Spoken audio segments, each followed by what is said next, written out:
Hare Rama, Rama Rama, Hare Hare, Hare Krishna, Hare Krishna, Krishna Krishna, Hare Hare, Hare Rama, Hare Rama, Rama Rama, Hare Hare, Hare Krishna, Hare Krishna, Krishna Krishna, Hare Hare, Hare Rama, Hare Rama, Rama Rama, Hare Hare, Hare Krishna, Hare Krishna, Krishna Krishna, Hare Hare, Hare Rama,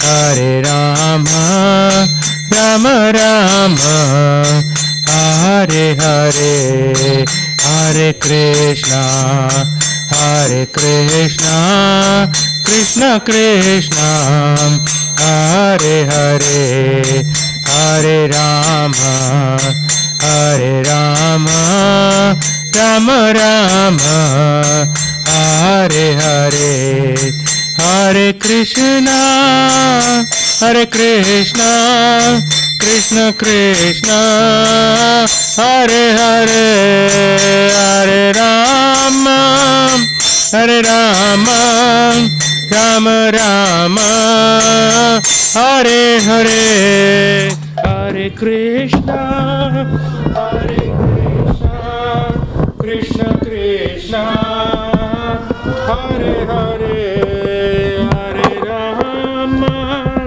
Hare Rama, Rama Rama, Hare Hare, Hare Krishna, Hare Krishna, Krishna Krishna, Hare Hare, Hare Rama, Hare Rama, Rama Rama, Hare Hare, Hare Krishna,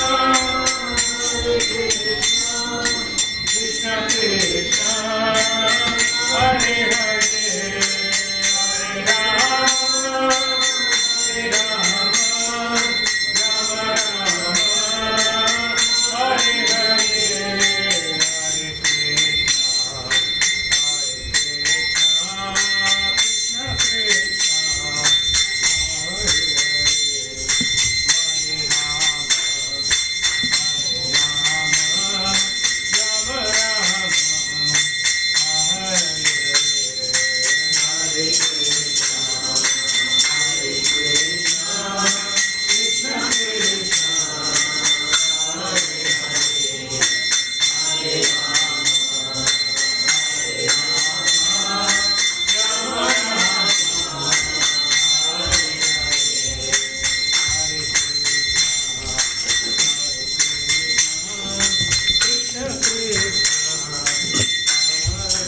The song for this is Emona Durmati? I think so. Hare Krishna. So before we begin, there were a couple questions that came up during lunch I think should be answered. And there are three things. There is attachment, attraction, and affection. Attachment, attraction, affection. So these are normal questions because, sometimes it sounds as if like we're saying, family life is complete Maya. Don't ever, spend any time with your wife, ignore your kids, take sannyas. That's not what we're saying. So let's discuss this. So let's begin with affection. Affection, Krishna consciousness, is explained in the Nectar of Instruction, Dadati Pratikrinanti, Guyamakyati Pritchati, Punkte Bojayate Chaiva, Sadvida Priti Lakshanam. So Priti Lakshanam, 6 types of loving exchanges. And Prabhupada says that the Hare Krishna movement was started, and temples were built in order to promote these 6 types of loving exchanges amongst devotees, whether it's amongst devotees in a temple or amongst members of a family in a home. So one shows their love and affection by giving and receiving gifts, and by giving and receiving Mahaprasadam. This is the link, this is the song for that link. Tava Bhakti Pratikula Dharma Chakra. Oh, is that the one? Yeah. Oh, okay. And then sharing endearing and confidential thoughts about Radha and Krishna. Confidential meaning things that devotees are interested in. Outside people might not be interested at all because they don't know anything about Radha and Krishna, but devotees are very interested in Radha and Krishna, and the way to know about Radha and Krishna is by reading the Chaitanya Charitamrita, because Lord Chaitanya is Radha and Krishna combined. So he's expressing the feelings of Radha and Krishna, of Radharani for Krishna. So Krishna appeared as Lord Chaitanya in order to experience Radharani's deep sentiments of love for him. Because as Krishna, he could not see from her point of view. So he appeared as Lord Chaitanya and assumed her, feelings for him in separation.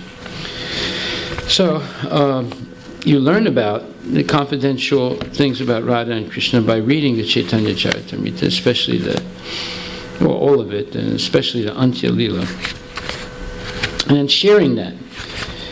So Prabhupada says, he says,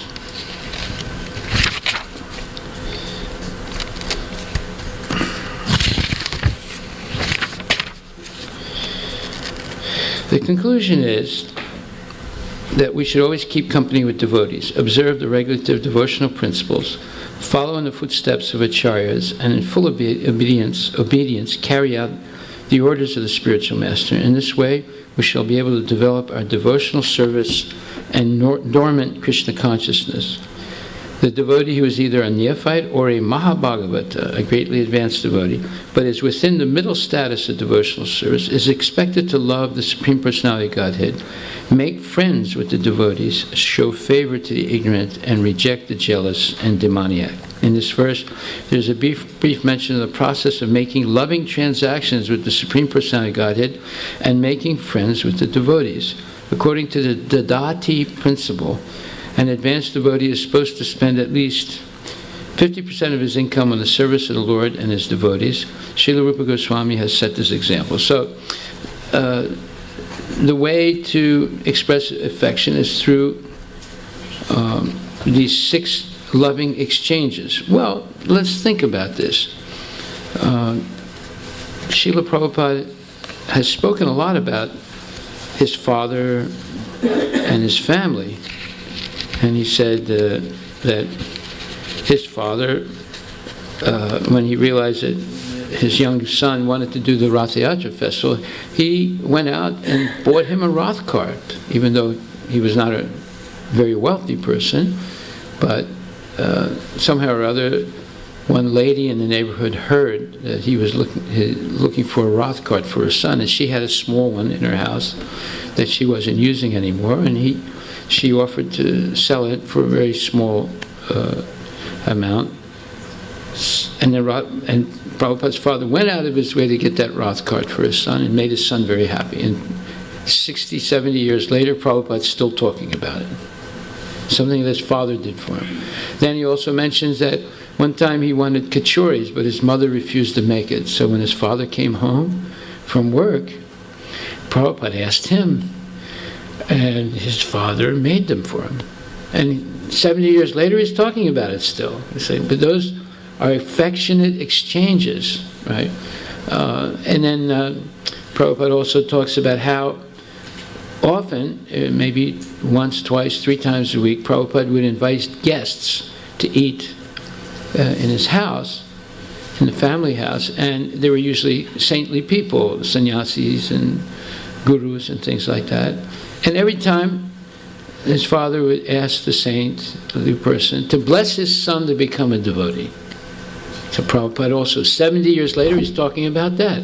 He was just a little boy, but he would remember because his father was thinking of his welfare, and Prabhupada realized it, right? And then Prabhupada mentions also that one time they were making a video of him playing the mridanga and singing, and then Prabhupada stopped and he said, "My father wanted me to be like this." In other words, he's saying, my father wanted me to play the mridanga, chant Hare Krishna, and be a devotee. He said, my mother wanted me to be a barrister, a lawyer, or a liar, and therefore she wanted to send me to England, but my father refused. So 70 years later, he's remembering all that. Those are endearing moments that define who a person is because of the loving exchanges between the parents and the children. And, of course, I once did a funeral for some family, and the daughter who lost her father, she was saying, my father was the most wonderful person in the world. One time I was crying and very sad, and he spent the whole day with me, talking to me, and he helped me clean my room and so forth. She kept going on, and I said, I'll never forget that. So that gesture of affectionate help, exchange, gifts, whatever, those are defining moments in the lives of people, whether they're children or adults. So we should learn that affection doesn't mean what you see in a Bollywood movie necessarily. It can be much deeper, but it should be based on these 6 types of exchange: giving and receiving gifts, giving and receiving prasadam, and giving and receiving confidential, endearing thoughts about Krishna and Radha and Krishna. So some people like to give, but they don't like to receive. Some people like to receive, they don't like to give. So they never achieve loving relationships. But the people who like to give and to receive, they're the ones that can have significant affectionate relationships, whether it's in the family or in the greater society. So there's no question of not showing affection. I mean, you can see Prabhupada had many affectionate moments that he remembered with his parents, and I'm sure with his brothers and sisters, and also uncles and aunties. So we should cultivate affection and love in the family. Now, second is attachment. Well, if the husband and wife are attached to Krishna, then their cooperation, their living together, their attachment to each other is not a negative thing. But if they're like that couple I spoke about that lived together 65 years in marriage, and on their deathbed they were holding each other and saying, I love you, and they died like that. That type of attachment, more based on the body, is ultimately a negative thing, because you're going to take birth again and continue the relationship. And who knows what their birth will be. It could be, like I said, pigeons, or it could be monkeys, or it could be something where they're associated together as a husband and wife, but not necessarily as human beings, because they were not thinking of Krishna at the moment of death. Yam yam vapi smaram bhavam tiyajat ante kalevram. Tam tam ivaiti konteya sadatad bhava bhavita. So if I'm thinking of Krishna, and you're helping me think of Krishna, that is a genuine let's say, relationship based on a mutual goal, a consensus that our purpose is to become Krishna conscious together, right? And our children also, and therefore we should give a very good example of it. That way there's a strong bond, or as we say, a family that prays together stays together. The family comes together to the temple, and there's something for the children, there's something for the parents, and they all benefit from their experience in the temple. It creates a strong bond, a generational bond, and then the children will continue when they become adults, coming to the temple and doing service and becoming Krishna conscious. So that type of attachment is based on mutual desire to be Krishna conscious. Is positive. Simply the material attachment to the bodily relationship, the sense gratification, is extremely negative. In fact, it's a major obstacle in the path of devotional service. So you have affection, you have attachment, and you have, what was the third thing? Attraction. Well, attraction, we don't really know what the standard of beauty is. Like, for example, someone might be very ugly, but they have a beautiful, beautiful behavior and soul. So one example of that in literature is the Hunchback of Notre Dame. I don't know if you've ever heard of that story. There's a church in the center of Paris called Notre Dame, the Notre Dame. It's beautiful, Gothic style church. So there was a legend that there was a hunchback, a very ugly guy, that lived in the bell tower, and no one would go up there. And his job was to ring the bells.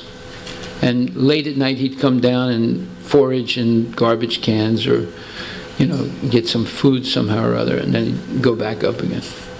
So one day there was a young girl who committed some kind of theft, or anyway, she was going to be hanged right in front of the church.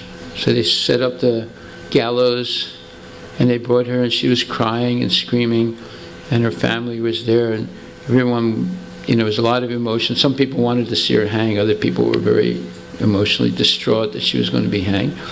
And the hunchback saw this, and he felt sorry for the girl. So he came running down right in front of everyone. As soon as they saw him, they were all afraid, because he was very ugly.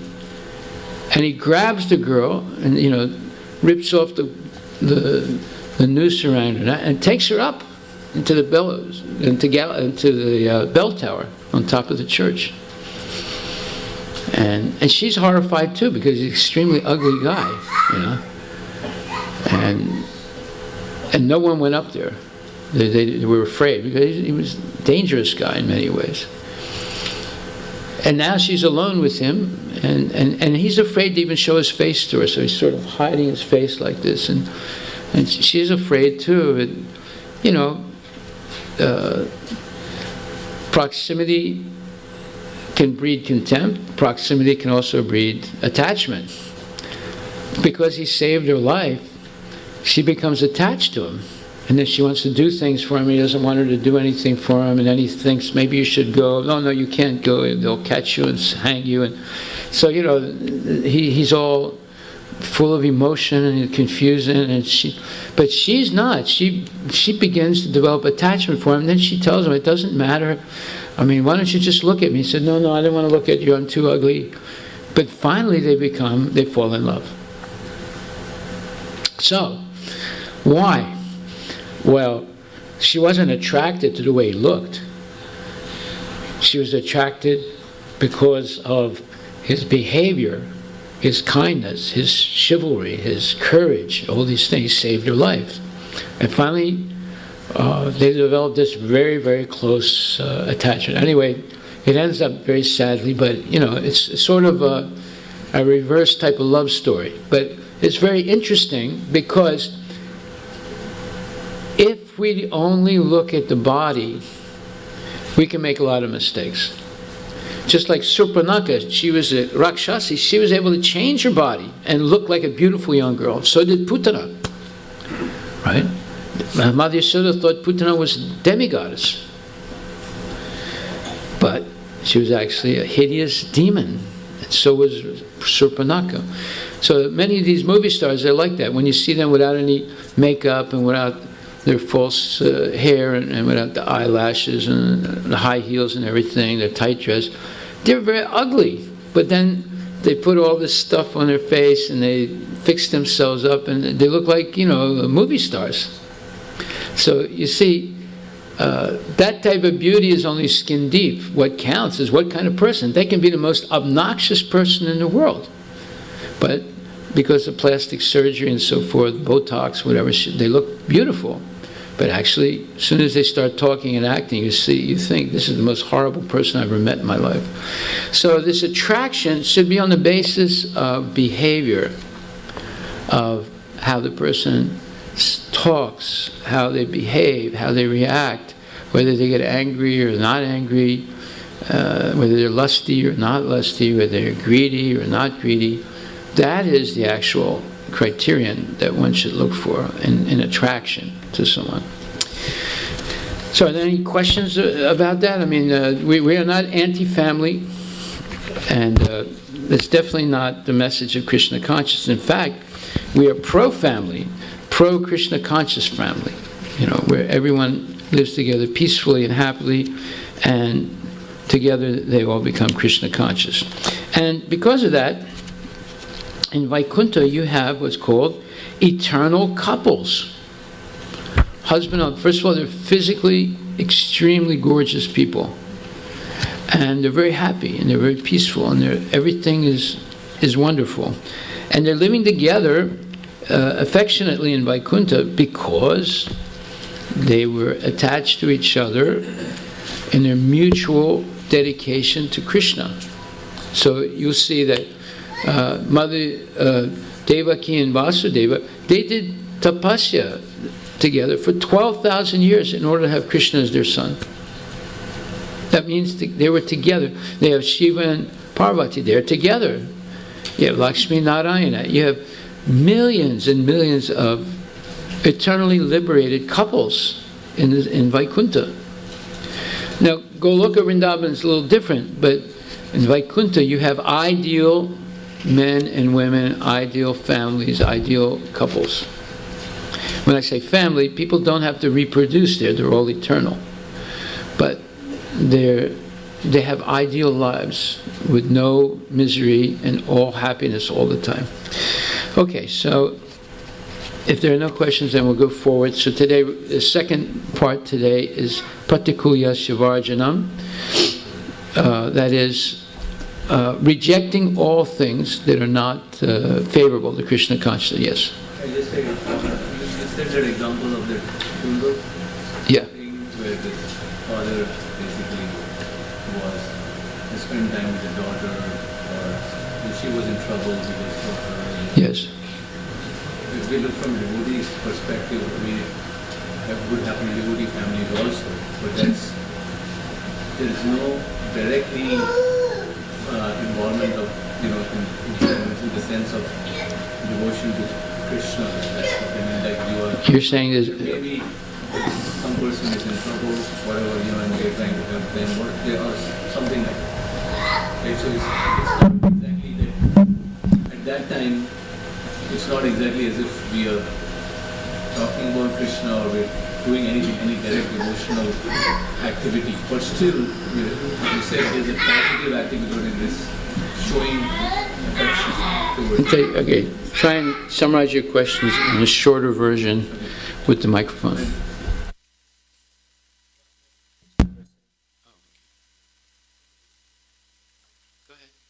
I was saying that you said that example of the funeral where the father spent time with the daughter when she was. Well, at the funeral, she was. Yes, she was saying how she was affected by that the father was there for her in the time of difficulty. If we see in devotee families also certain situations, these things will happen very often. But so at that time when we we show the affection. There may not be direct involvement of any so-called, we can say Krishna conscious activity. You are basically just trying to be there or help the person, or like that. So, but it's still a positive activity. Yes. As you yourself mentioned. So that's where sometimes there can be confusion for devotees. For devotees. No, wait a minute. Let's look at the case of the devotees. First of all, in the 24-hour period, how many times do they eat? Huh? Quite a few times, right? So as long as you're offering the food to Krishna, and thanking him, and saying Sarira Vidyajan and so forth, that's Krishna conscious, isn't it? And say, Haribol, Hare Krishna, now let's eat. So the context of the house, if the house is a mandir, a temple, right, and Krishna is the center of the house, then, okay, let's say the daughter is crying, something happens, she may have failed a test, or she had an accident with her car, or she lost her cell phone, or I don't know, some guy sent her a bad email, or whatever. So the father is there for her, right? And at a certain point they say, well, let's have something to eat. Okay, Dad, what do you want? I'll make you some rotis with ghee and sabji. How about that? Yeah, I love that, Dad. Thank you. Okay, so that's prasadam. It's, as long as the context of the house is Krishna conscious, everything going on there is Krishna centered. Now, in the case of this girl in the funeral, their house was not Krishna conscious, right? But the human affection of her father, touched her heart, and she's remembering that. So you have the human affection going on all the time in a Krishna conscious family. I hope, right? People don't become hard.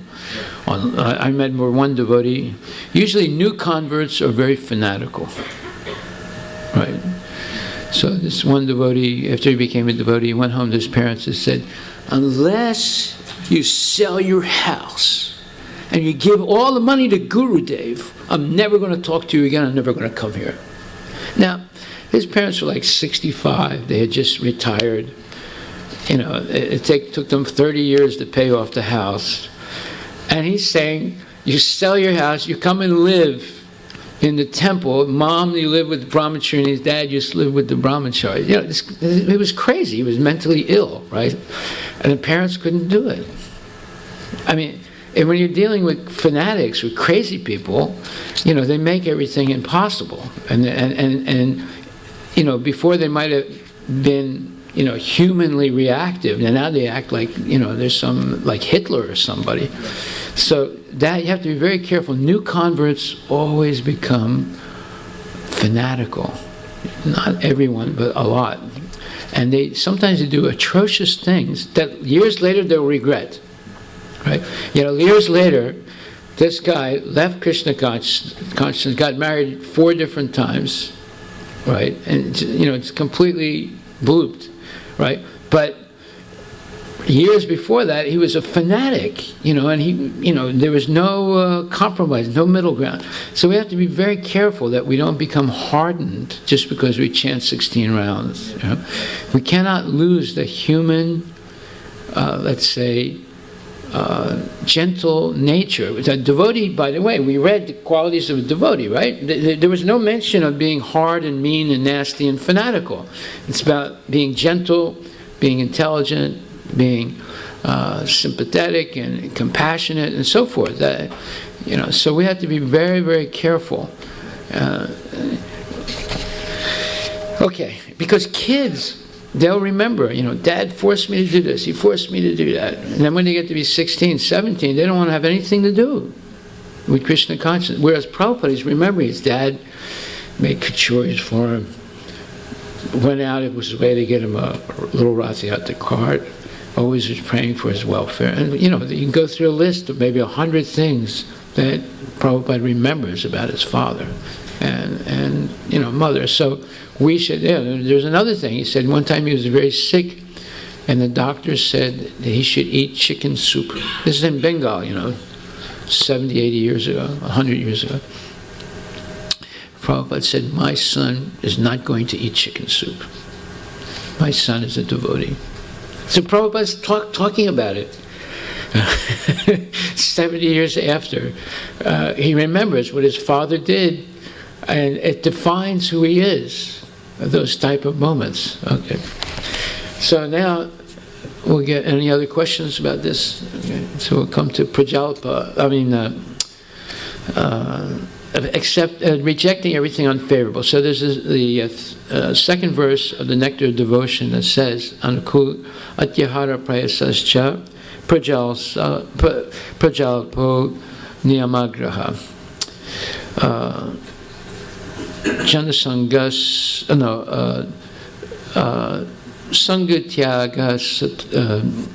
sangatyagat chalolam cha sadbir bhaktir vinasyati. So there are certain things that destroy Krishna consciousness. And one is atyahara, collecting more than you actually need. And this is a big topic that needs to be clearly understood, because it's very difficult for us living in capitalistic countries, in a place where opulence, accumulation is championed as the way of life. And here it's saying that one should not have or collect more than what one needs. In other words, Krishna consciousness is all about being satisfied with the minimum necessities for, let's say, self-maintenance. That way, you don't get entangled, and you have much more time to become Krishna conscious. So here, Prabhupada says that human life is meant for plain living and high thinking, or simple living, high thinking. So, I remember, I think I've told this story before, but I just tell it very quickly. When I first got married, my wife and I lived in a one-room apartment. In the kitchen, there was no real kitchen. There was some little counter with some camping gas thing, and the bathroom was really tight. You could hardly get one person in the bathroom. You know, if they were overweight, they couldn't get in. And then, and there was just one room, and that's it. And we were happy. And we didn't have anything. We didn't have furniture. We didn't have anything. And we didn't even have a bed. We just had sleeping bags. And then we had a child. And I remember our son almost fell out the window. There was no balcony, you know. It was just a window, and there was just one bar, and he was a little boy, so he almost fell through. So then we decided we better move out of here. So we moved out, and everything we had fit. It didn't even take up half the trunk in the car. Right? And we moved into a two-bedroom apartment. And then we had another child, and my wife said, "Oh, we should get another house." I said, "Okay." But this time, by that time, we had to rent a van, because we had bought a bunch of things. There were toys, and then we got, you know, there's toasters, and there was an ice cream making machine. I remember all the junk that we never really used, but it just collected. So then we had another child, and my wife said, "It's too small here, and we should have a yard." I said, "Well, I don't know, this is expensive, getting a yard, you know, let's get a three-bedroom apartment." I said, "Okay." This time, it took 2 vans to move everything.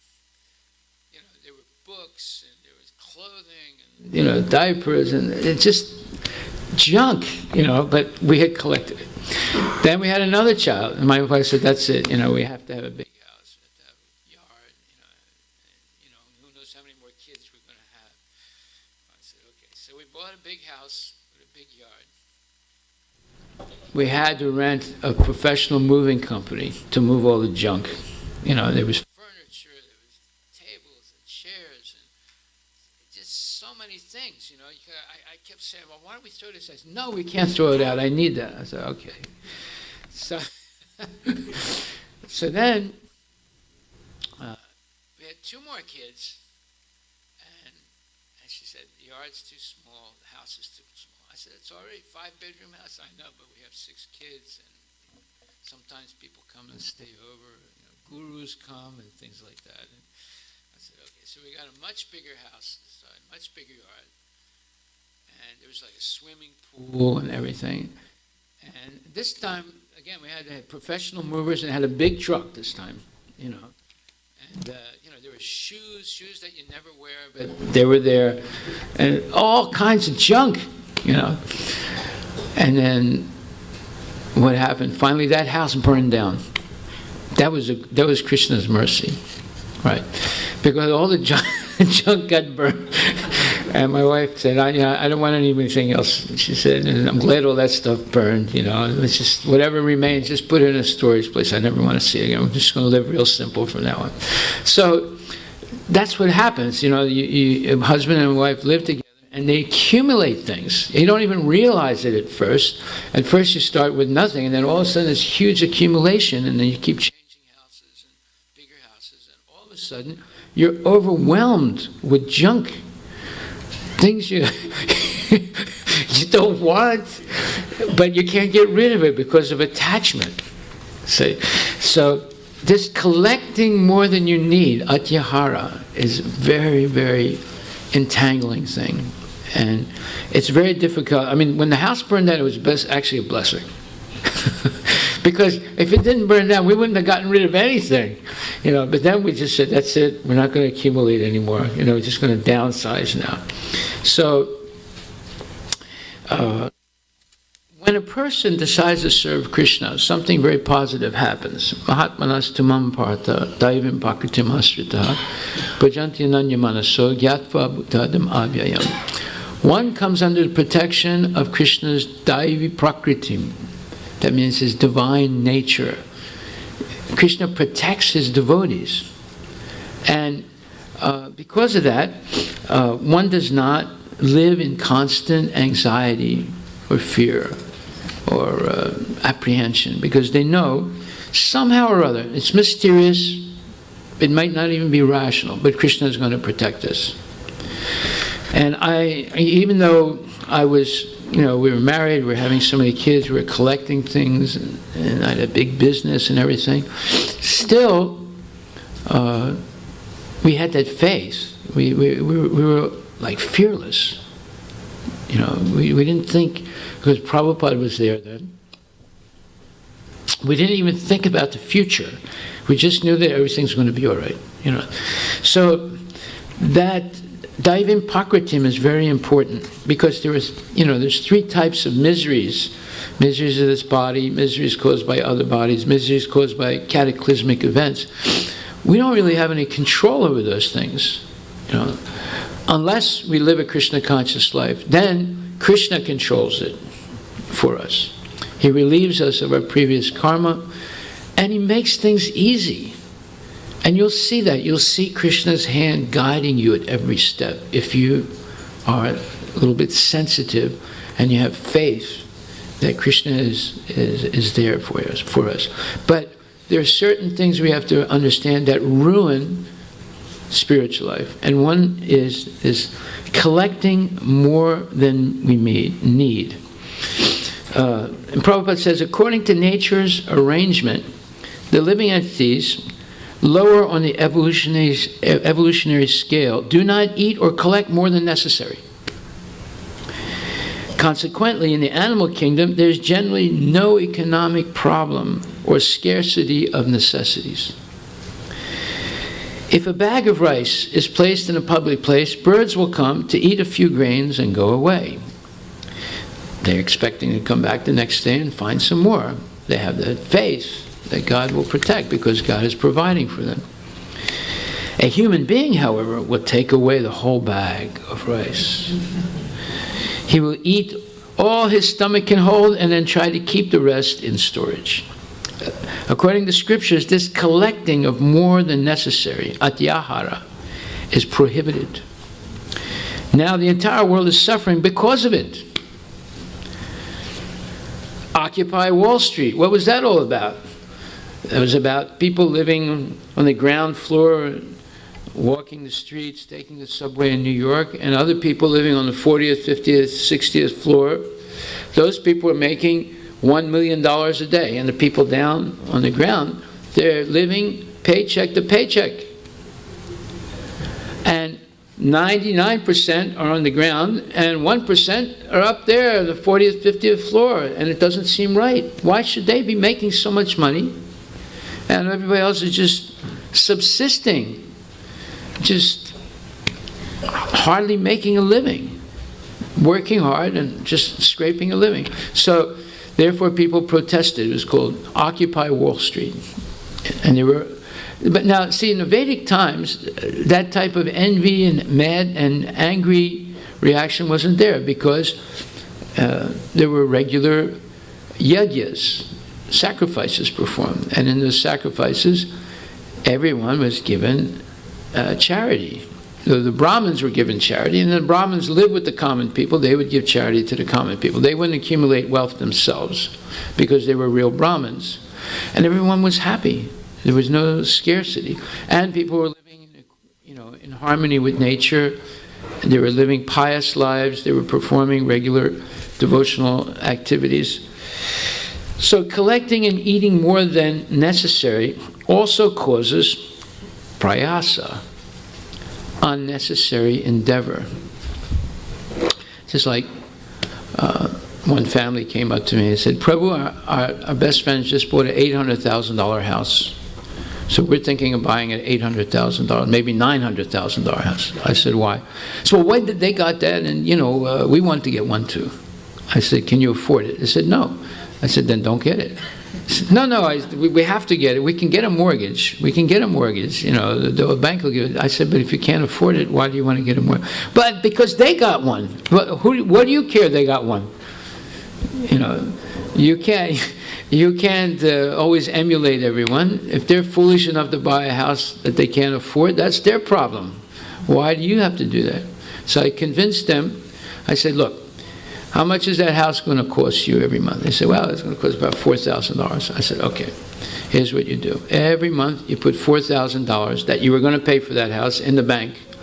And when you have 20% down payment by saving your money every month to buy an $800,000 house, and your income is $12,000 a month, then you buy that house because you can afford it then. You have to have at least, you have to make at least 3 times more than your mortgage payment. I said, even better than that. Once you have all that money, just buy a house that you can afford and pay cash for. Then you don't have any debts. They said, well, we want to be near the temple, and I said, okay, then you have to wait till you can put minimum 20, because if you don't put 20% down, then you have to have mortgage insurance, which costs $600 a month. So whatever your mortgage payment is going to be, you have to add another $600. Am I right, Prabhu? Yeah.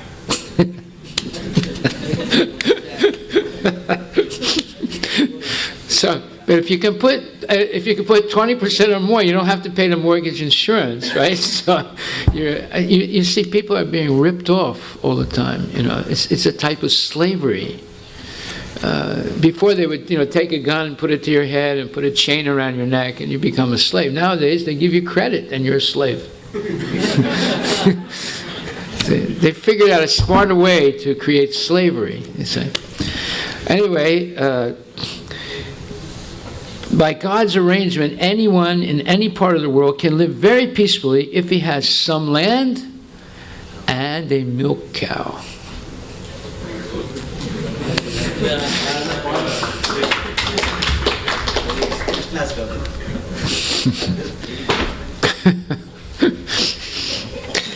There is no need for man to move from one place to another to earn a livelihood, for he can produce food grains locally and get milk from the cows. That can solve all economic problems. Jai, go local farms, ki jai. Fortunately, man has been given higher intelligence for the cultivation of Krishna consciousness, or the understanding of God, one's relationship with Him, and the ultimate goal of life, love of God. Unfortunately, so-called civilized man, not caring for God realization, utilizes his intelligence to get more than necessarily, and simply eats to satisfy the tongue. By God's arrangement, there is sufficient scope for the production of milk and grains for human beings all over the world. But instead of using their higher intelligence to cultivate God consciousness, so-called intelligent men misuse their intelligence to produce many unnecessary and unwanted things. Thus, factories, slaughterhouses, brothels, and liquor shops are opened. Well, that's a description of what's going on in India right now. It already happened here, but now it's going on in India. I just came back from India. We were driving through Bombay. I was seeing one nightclub, one bar after the other. I never saw that before. And maybe I didn't look for it before, but this time I didn't have to look for it. We just drive down the street, and there's one, there's another one. They all have, liquor, beer, I was amazed in the land of Dharma. So they have slaughterhouses. There are over 30,000 slaughterhouses now in India. Factories, there's factories everywhere, And the liquor shops also, they didn't have that before. Now they have them all over the place, and the brothels and so forth. Thus, if people are advised not to collect too many goods, eat too much, or work unnecessarily to possess artificial amenities, they think they are being advised to return to a primitive way of life. Generally, people do not like to accept plain living and high thinking. That is their unfortunate position. So this is another one of those Mahavaikyas, like Prema Pumartha Mahan, the goal of life is to achieve pure love of Krishna. And so, simple living, high thinking. This is a goal that Prabhupada has fixed for us, to give a demonstration how we can live in industrial societies, but simple living, high thinking. See, no more Black Friday. What happens on Black Friday? You end up buying things, right? More junk that just filters into the house, And so we want to learn how to be self-sufficient. Now, self-sufficient goal in life is actually Maya. I just read this. Self-sufficiency actually, why? Because nature is already self-sufficient.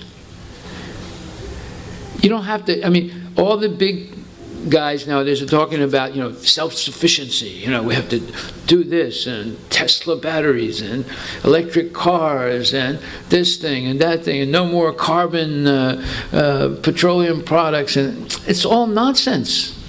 Nature is itself self-sufficient. It's when we interfere with nature, exploit it in a selfish way, and try and disrupt its natural self-sufficiency, that there's scarcity, there's trouble, there's, just like in Oklahoma now, 5,000 earthquakes in 1 month.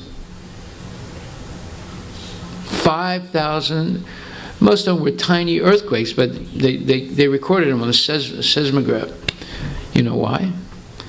Oklahoma is full of oil wells. They're pumping oil everywhere, in grandmom's backyard, in the school playground, everywhere. You look around, there's oil rigs everywhere, right? And there's earthquakes everywhere. 5,000 in 1 month, in one state. So we see what happens when we interfere with nature's natural self-sufficiency. So Madhavachandra now is going to visit one farm in, where is it, Whidbey Island? Is that it? The Olympic Peninsula. Olympic Peninsula. Tell us about that farm. It's clean, so. Yeah, give him the microphone. Hare Krishna. So there is one person who lived in California. So he got sick and tired of California and the concrete jungle there. So he couldn't produce much. There is no water. So he moved around 20 years ago to Olympic Peninsula. And then he drilled a well and 235 feet. And then he got only like half a gallon a minute Of water. So half a gallon a minute, you can't even have a garden. So then he was just went to the jungle, went to the forest, he was studying the nature. Then he saw that there is no water, nothing, they still are so thriving in the forest. Then he saw that the topsoil in the forest is all like the wood chips, the wood, the decayed wood forms the topsoil. So then he realized that by cultivating the land, by plowing, by artificially plowing and plowing, the topsoil, the fertility gets lost. So he got wood chips, ground up wood, and then he decomposed it, and then he spread the wood chips, and then he started planting in it. And in that way, he doesn't have to water because the wood chips has the moisture, and then he doesn't get any weeds. So when he plants things, the roots really grow deeper, wider, because the wood chips are more porous, the roots can grow. So the fruits and everything become very succulent, and then as every year it was getting better and better, because as the wood chips decompose, it is releasing more and more nutrition. So he realized that he doesn't have to add any food. In the beginning he has to add fertilizer, some compost and other things. As over the period of years he doesn't have to add. Just he has to maintain the topsoil. So that way he realized that nature, there is a symbiotic relationship between the plants and growing and all of them. If you follow the nature, there is so much of abundance available. So he was showing all the fruits and all the things from his farm. It was amazing. Like when he show the strawberry, it's like when you bite strawberry, the juice is like oozing out. Because there's so much of water, because the wood chips have so much of water. So that way he was doing in a natural way. So there is so much of things we can do by just studying the nature. In nature there is so much of abundance. Prabhupada says nature is already self-sufficient. Yes. So all he did is this guy mimicked the forest, what the forest are already doing. So see, the scientists and all the green technology guys saying we got to be self-sufficient. It's all a misconception. It's a hoax that they're creating. And by the way, you try and be self-sufficient, you can go bankrupt because it costs a lot of money and you don't get it back. It's like buying a Prius. Prius costs a lot more than a regular car. You can buy a regular Ford that does 35, 40 miles an hour, right? The Prius does 65, but it costs $7,000, $8,000, $10,000 more than the Ford, right? But what they don't tell you is the Prius battery might go dead in 7 years, and that costs $8,000. Where the Ford, it won't, you won't have any major expenses with it, if it's made properly, and repairing it is easy. So you never, although in the immediate, period, it looks like, oh wow, I got 65 miles. And I only spent, this month I only spent, $60, whereas before I was spending, $180 on gas. But you don't really get the money back. It's just an expensive toy. And then a Tesla, it's even worse, because Tesla is an expensive toy. Just like our Kura, he has a Tesla. He came down here, and then he was going the next day to Portland to give a class, right? Who did he drive with? Do you know who he went with? Huh? Yeah. To go from Seattle to Portland, it took him 8 hours, because he ran out of his battery. And it took 6 hours to recharge the battery. It's just an expensive toy. That's all it is, But it's you can spend $100,000 for it, So this self-sufficiency, it's a hoax that the green technologists have created. It's all nonsense. What we have to do is look at nature. Nature is self-sufficient already. And there's one example. This man. He's drilling a well 230 feet under the ground, and he only gets half a gallon a minute. It's not enough to have a garden. But then he looks at nature. He saw that the forest is thriving, and then he figured out why. Because it has a topsoil made of decaying wood and leaves, right? So I went to this one man, and I wanted to buy his fertilizer. I said, listen, I like you. He said, you don't have to buy my fertilizer. I said, what do you mean?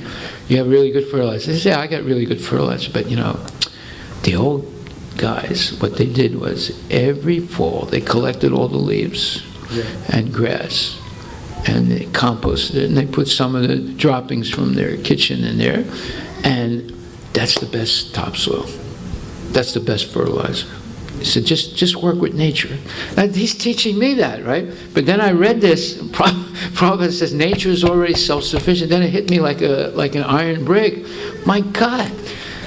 I also fell for the self-sufficiency pitch of the green technologists. The whole thing is another hoax. It's another hoax. It's an expensive hoax to get you to spend a lot more money. Okay, so that's enough preaching on that. By God's arrangement, there is sufficient scope for the production of milk and grains for human beings all over the world. But instead of using their higher intelligence to cultivate God consciousness, so-called intelligent men misuse their intelligence to produce many unnecessary misuse their intelligence. Produce many unnecessary and unwanted things. Thus, factories, slaughterhouses, so forth. Human life is meant for God realization, and the human being is given higher intelligence for this purpose. Those who believe that this higher intelligence is meant to attain a higher state should follow the instructions of the Vedic literatures. By taking such instructions from higher authorities, one can actually become situated in perfect knowledge and give real meaning to life. Okay, so this Atyahara is an extremely dangerous thing. We should learn to downsize intelligently. Now, someone said, "Wait a minute, man! I just got married. We're going to have kids, and before we get started, you're telling me to downsize?" No, not necessarily. But if you're going to upsize, do it intelligently. Don't do it like I did it, buying all kinds of junk and then having to move it and then getting attached to it and you can't get rid of it. Do it intelligently. Do it on the basis of, is this going to help me become Krishna conscious, or is it just going to complicate my life with maintenance, with contracts, with this thing, with that thing? So, therefore, the second thing is Atyahara Prayasas. Prayasas is over-endeavoring for material goals, and this is another major problem. Sometimes people say, sometimes people raise the bar for their material development so high that it's virtually impossible to reach, but they get extremely frustrated and they try everything to reach it, and they go in over their head, and it creates a lot of stress for the family, and eventually there's a breakdown. Either the family breaks apart, or they go crazy, or they start taking drugs, or whatever. So we should not over-endeavor. Over-endeavor for Krishna, okay, we should always have higher and higher, let's say, challenges in Krishna consciousness. But you can reach them through collective effort. But if you individually want to raise the bar very high for your economic development, you won't have any time for Krishna consciousness. Now, does that mean you shouldn't further your career? No. But you should do it intelligently, with always the question, if I make this step forward, am I still going to have time to chant my rounds, come to the temple and do some service, spend some time with my family? If the answer is no, don't do it. Will I make more money? Yes. Will I jeopardize my Krishna consciousness and my time with my family? If the answer is yes, don't do it. Because you won't be able to gain that time back with your kids and your family, and you might make more money, but is that worth it? Where the quality of your life and your Krishna consciousness is going to suffer? I don't think so.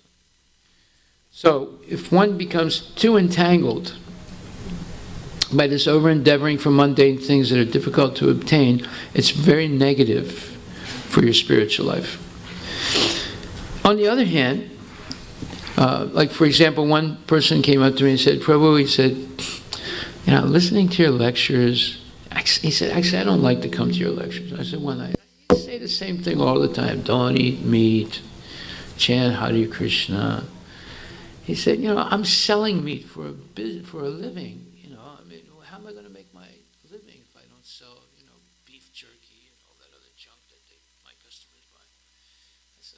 don't you change your business? He said, well, what kind of business should I go into? I said, well, Krishna will reveal that to you if you pray to him and you sincerely want to. He said, well, how can I pray? Should I say, Krishna, give me another, profession in life? I said, no, that's not a prayer. I said, prayer is you praise Krishna, Well, how do I do that? I said, Hare Krishna, Krishna Krishna, Hare Hare, Hare Ram, Ram Ram. I said, if you want to go on a higher level, that is the highest level, but if you want to get more complicated, I said, you read the prayers of Prahlad Maharaj or Dhruva Maharaj or Indra, they're all praising Krishna, But if you want, Krishna consciousness made easy for dummies, you just chant Hare Krishna, and everything, all the magic will happen. He said, okay, maybe I'll try that. So 1 year later I saw him, he said, Prabhu, it worked. I said, what do you mean? He said, I sold my 7-Eleven and I became a real estate agent. Now I'm making more money than I did before, and I got more time. It's not him, it's somebody else. But he probably had the same experience. So, and then I met him a few years later. He said, Prabhu, it's getting better. He said, now I became an IT guy, and I'm making more money than before. It's more steady, and I have no worries. I said, okay. And I'm chanting Hare Krishna. So, if your heart is in the right place, Krishna is going to help you.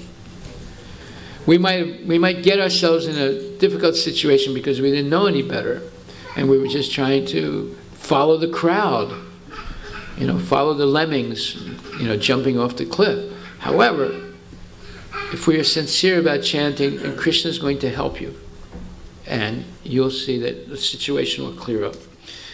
So, then the next thing is prajalpa. Yes. Someone was talking to me, they said, Prabhu, I got a big mouth. I said, what do you mean? I said, I know what it means in English, but what do you mean by it? I said, well, I always say things that I shouldn't say. I said, well,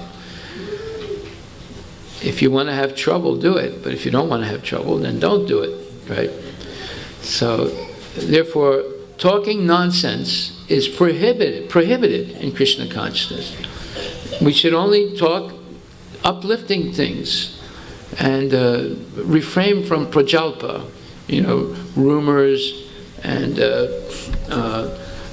blasphemous things, libelous things, and gossip and all that. It's all nonsense. Now, to talk nonsense is easy because you just make it up as you go along. But to talk authoritatively based on Krishna consciousness is difficult because you have to know something to do that. So, therefore, a lot of people become authorities by talking nonsense because you just make it up as you go along. So, it's easy. Whatever crazy thing comes in your mind, you just repeat it and you start rumors and this thing and one person's fighting with another. It's called village entertainment. In the village, previously, they didn't have television. So what they would do is they would start rumors, turn one person against the other, and then sit back and watch them fight. See? It's called village entertainment. The people still do that today, but no, that's not Krishna conscious. So one's devotional service is spoiled by talking unnecessarily about mundane subject matters. Politics. Just like once I did a program in somebody's house, and there were no men there. Only the wives were there. And I was thinking to myself, this is strange. Usually the wives come with the husbands to a program. So this was a very big house, a very wealthy family. And after the fire sacrifice was finished, I walked around the house. Then I saw all the men. They were way in one corner of the house, and they were all huddled together. One guy was in the middle. Everyone else was like just trying to listen to what's going on. So I went over there and I went like this, trying to hear what's going on. One guy in the middle was saying, in 1983, he was whispering, in 1983, I bought Microsoft stock. So he said 1983 Microsoft stock. Everyone went, ooh. It was like, and these were all big guys, dressed nice, they're all, very wealthy and everything. And I was thinking to myself, all these idiots are here talking about Microsoft stock. This was like 1999, so the guy was multi-millionaire now, right? And so I was like a little disgusted, so I just walked away. Well, 2 years later, they called me back to the same house. This is after .com crash, right? This time all the men were there. They're all sitting like this.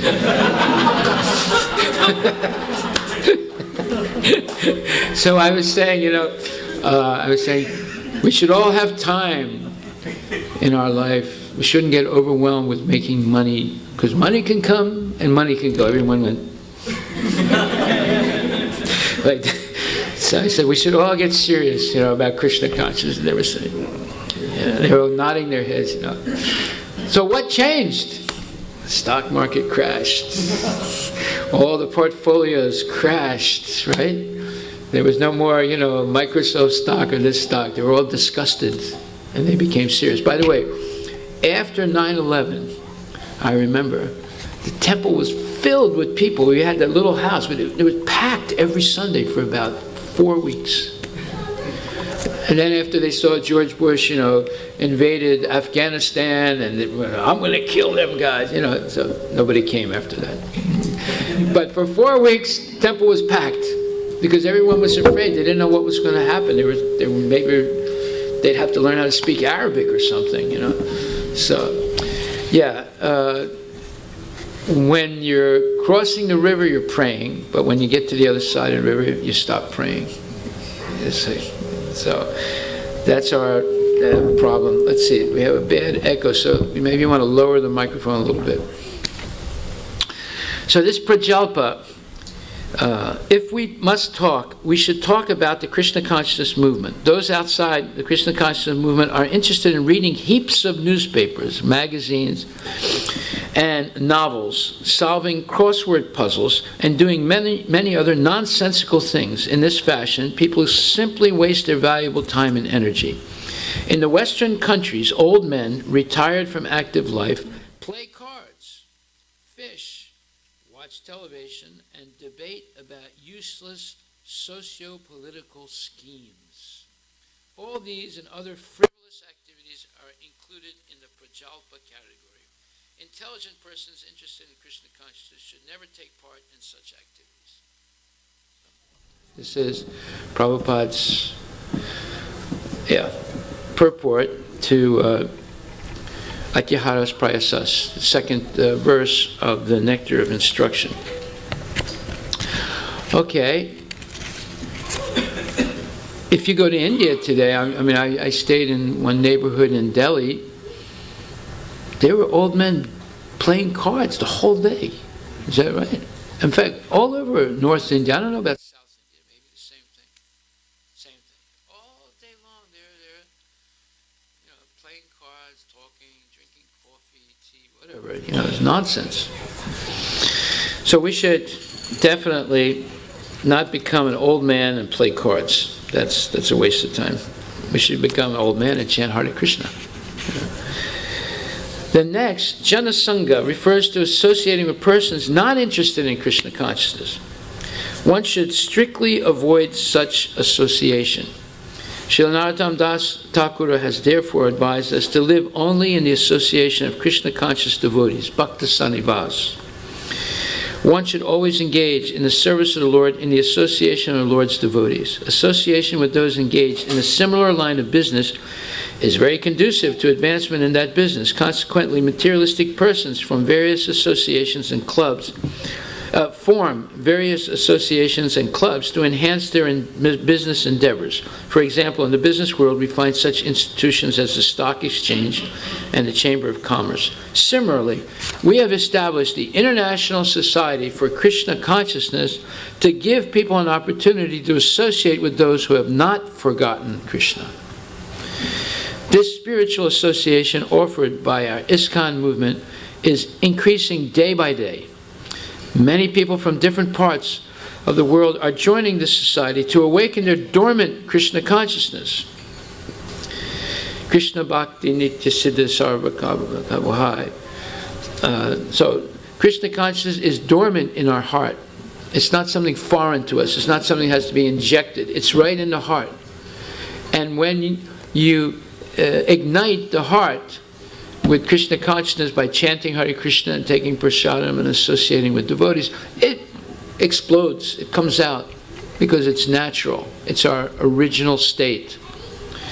Bhaktisiddhanta Saraswati Thakur writes in his Anuvritti commentary that too much endeavor to acquire knowledge on the part of mental speculators or dry philosophers falls within the category of atyahara, collecting more than needed.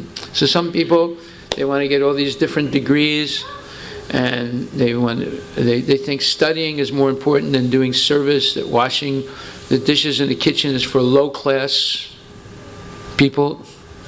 Maybe the uninitiated can do that, not the initiated. This is all nonsensical concepts. The nonsensical concepts are not only outside of Krishna consciousness, they're inside Krishna consciousness also. And as long as we are subjected to such illusory concepts, our Krishna consciousness is stunted. Our growth, our natural growth is held back. Service, whether it's washing the dishes or being a pujari, is equal. In fact, Prabhupada wrote me a letter once, and he said, the secret to management is always appreciate the service of your God brothers and God sisters.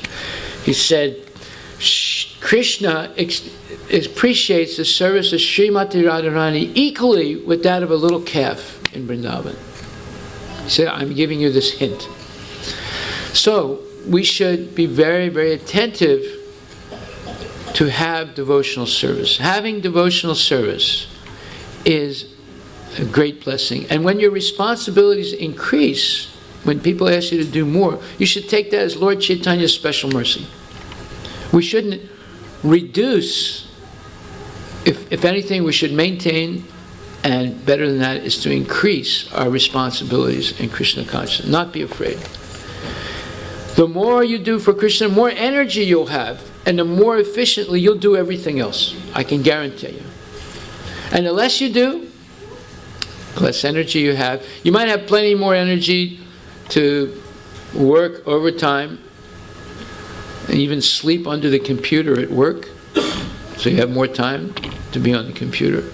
But you'll have less time for Krishna consciousness. But if you organize your time correctly, you'll have plenty of time for Krishna consciousness and plenty of time to advance in your career and be with your family and do many, you'll be a multitasker because Krishna gives you more intelligence and more energy to do that. So this over-endeavoring, Prabhupada tells a story. He says, karmis labor to accumulate more and more money for future generations only because they do not know their future position.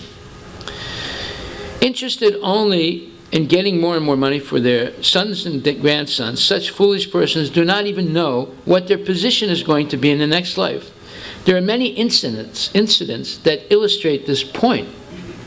Once, a great karmi accumulated a vast fortune for his sons and grandsons, but later, according to his karma, he took his birth in a cobbler or a shoemaker's house located near the building which in his previous life he had constructed for his children.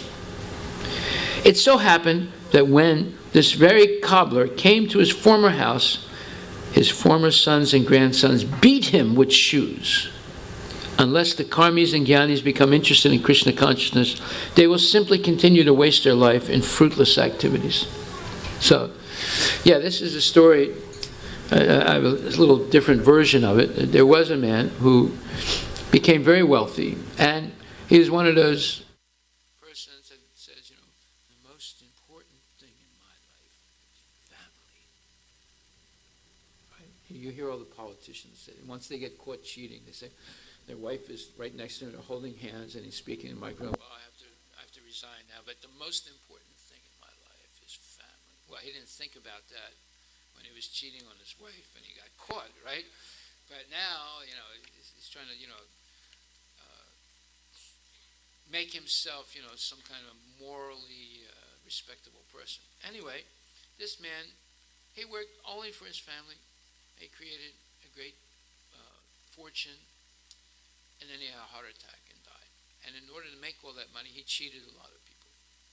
So he took birth, his next life, as a leper with the original skateboard. The original skateboard is in India. You see the lepers, that's the original skateboard, if you know what I mean. I don't know if you see it in Calcutta. I've seen it a lot in Calcutta, but I'm sure it's all over India. So, he had two stumps he didn't have hands, and his legs were stumps, and he had this little skateboard with a few wheels on it, and he would go like this. And he was very poor, and he had been abandoned, and he gets to be 12 years old. He's living on the street, but he so happens to be in the neighborhood of the house that he bought and his own family. And all of a sudden, recollection of his previous life comes to him, and he realizes, that's my house, and my wife is living there, and my kids are there. So one day, he musters up the courage. He goes and he starts screaming, "Hey, hey, open the door, it's me, hey!" So a mother and her sons are in the house, they're eating, and one of the servants comes over and says, "There's somebody outside calling your name, madam." She said, who is it? He said, "I'm not sure, it looks like a leper boy." I said, "What?" So she sends her older son. I said, "Go out and see who that is."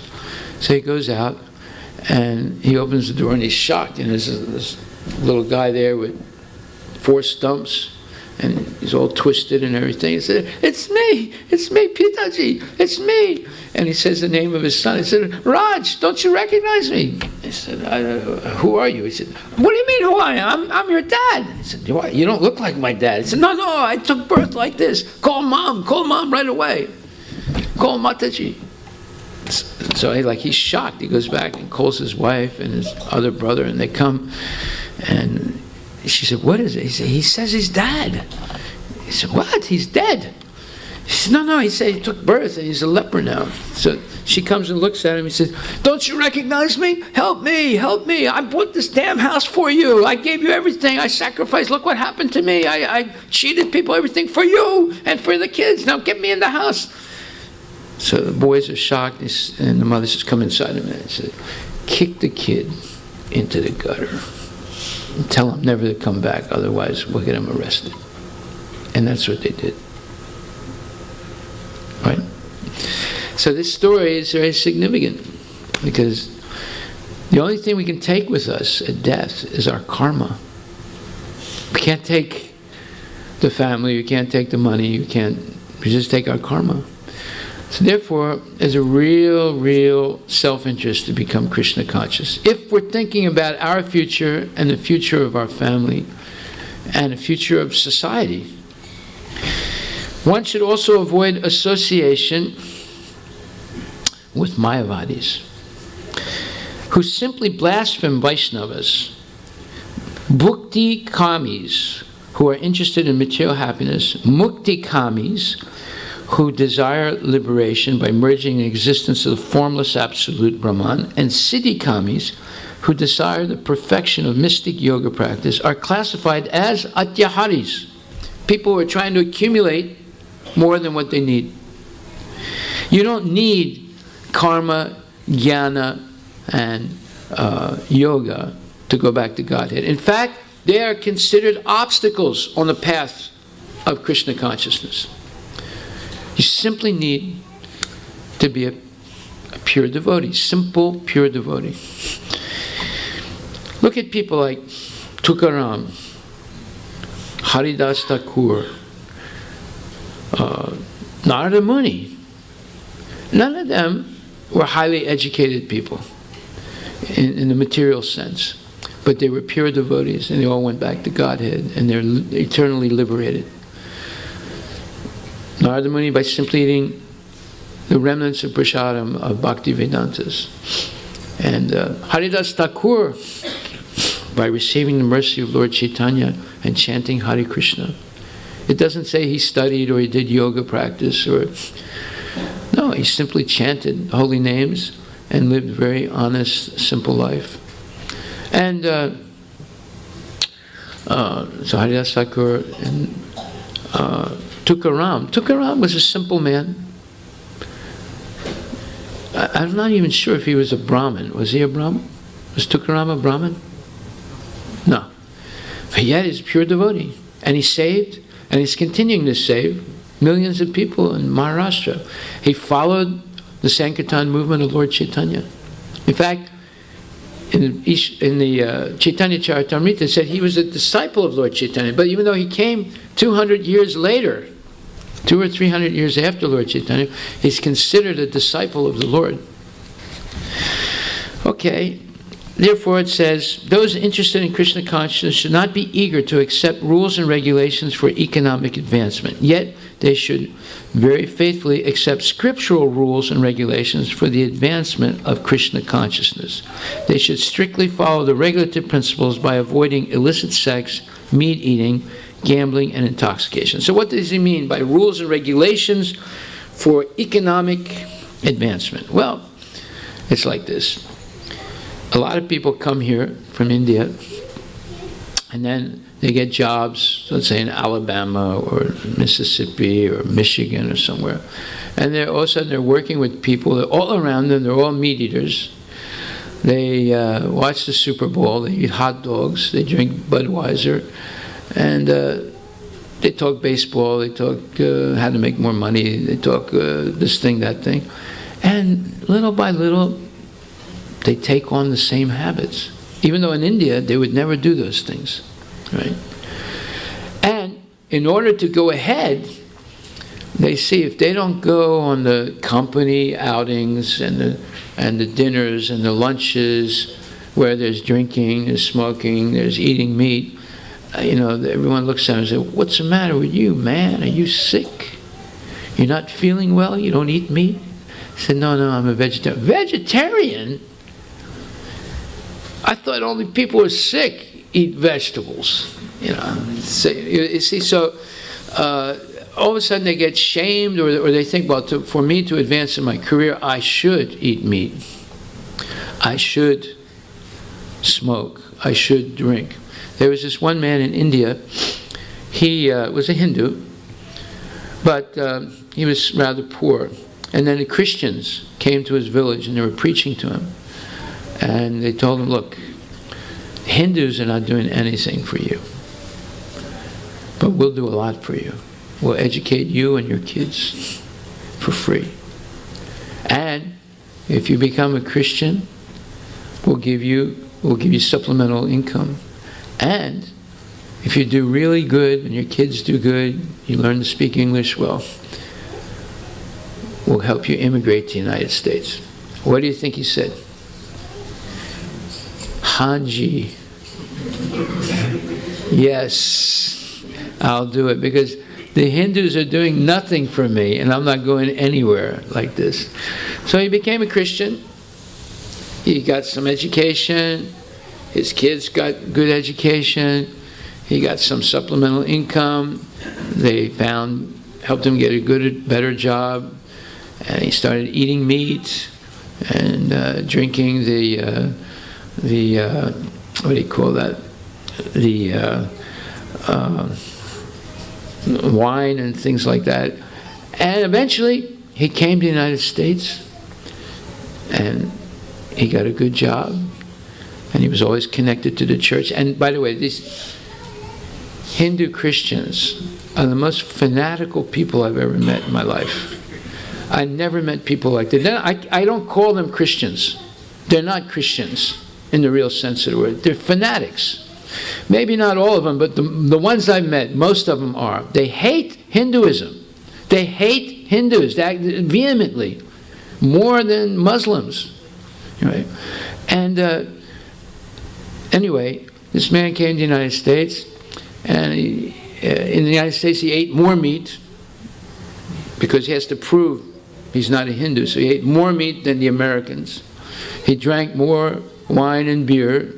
He developed all the bad habits. And what happens? He gets cancer. Then he goes to the best hospital, gets the best chemotherapy, and the best radiation therapy, and now he's dying. So one of his friends comes to see him. He's a Hindu gentleman. And he said, brother, he said, wouldn't it have been better if you just stayed in India, remained a Hindu? He said, oh no, you don't understand. He said, what is it I don't understand? How could I have ever have had such good radiation therapy and chemotherapy if I was a poor Hindu? I could have never gotten this therapy before. And then a couple weeks later he died. Moral of the story, it would have been better if he remained in India, a vegetarian, maybe even poor, but he'd still be alive. He'd still be the father of his children. He'd still be with his wife. He'd still have a chance to be Krishna conscious. But no, he precluded all that. And he thinks the fact that he got chemotherapy and they burned his body to death is a blessing. This is the ultimate misconception of life. See? And this is what is killing people. These misconceptions, wrong ideas in the mind. Okay, so desires to expand the mind by perfecting mystic yoga, to merge into the existence of Brahman, or attain whimsical material prosperity are all included within the category of greed, lolam.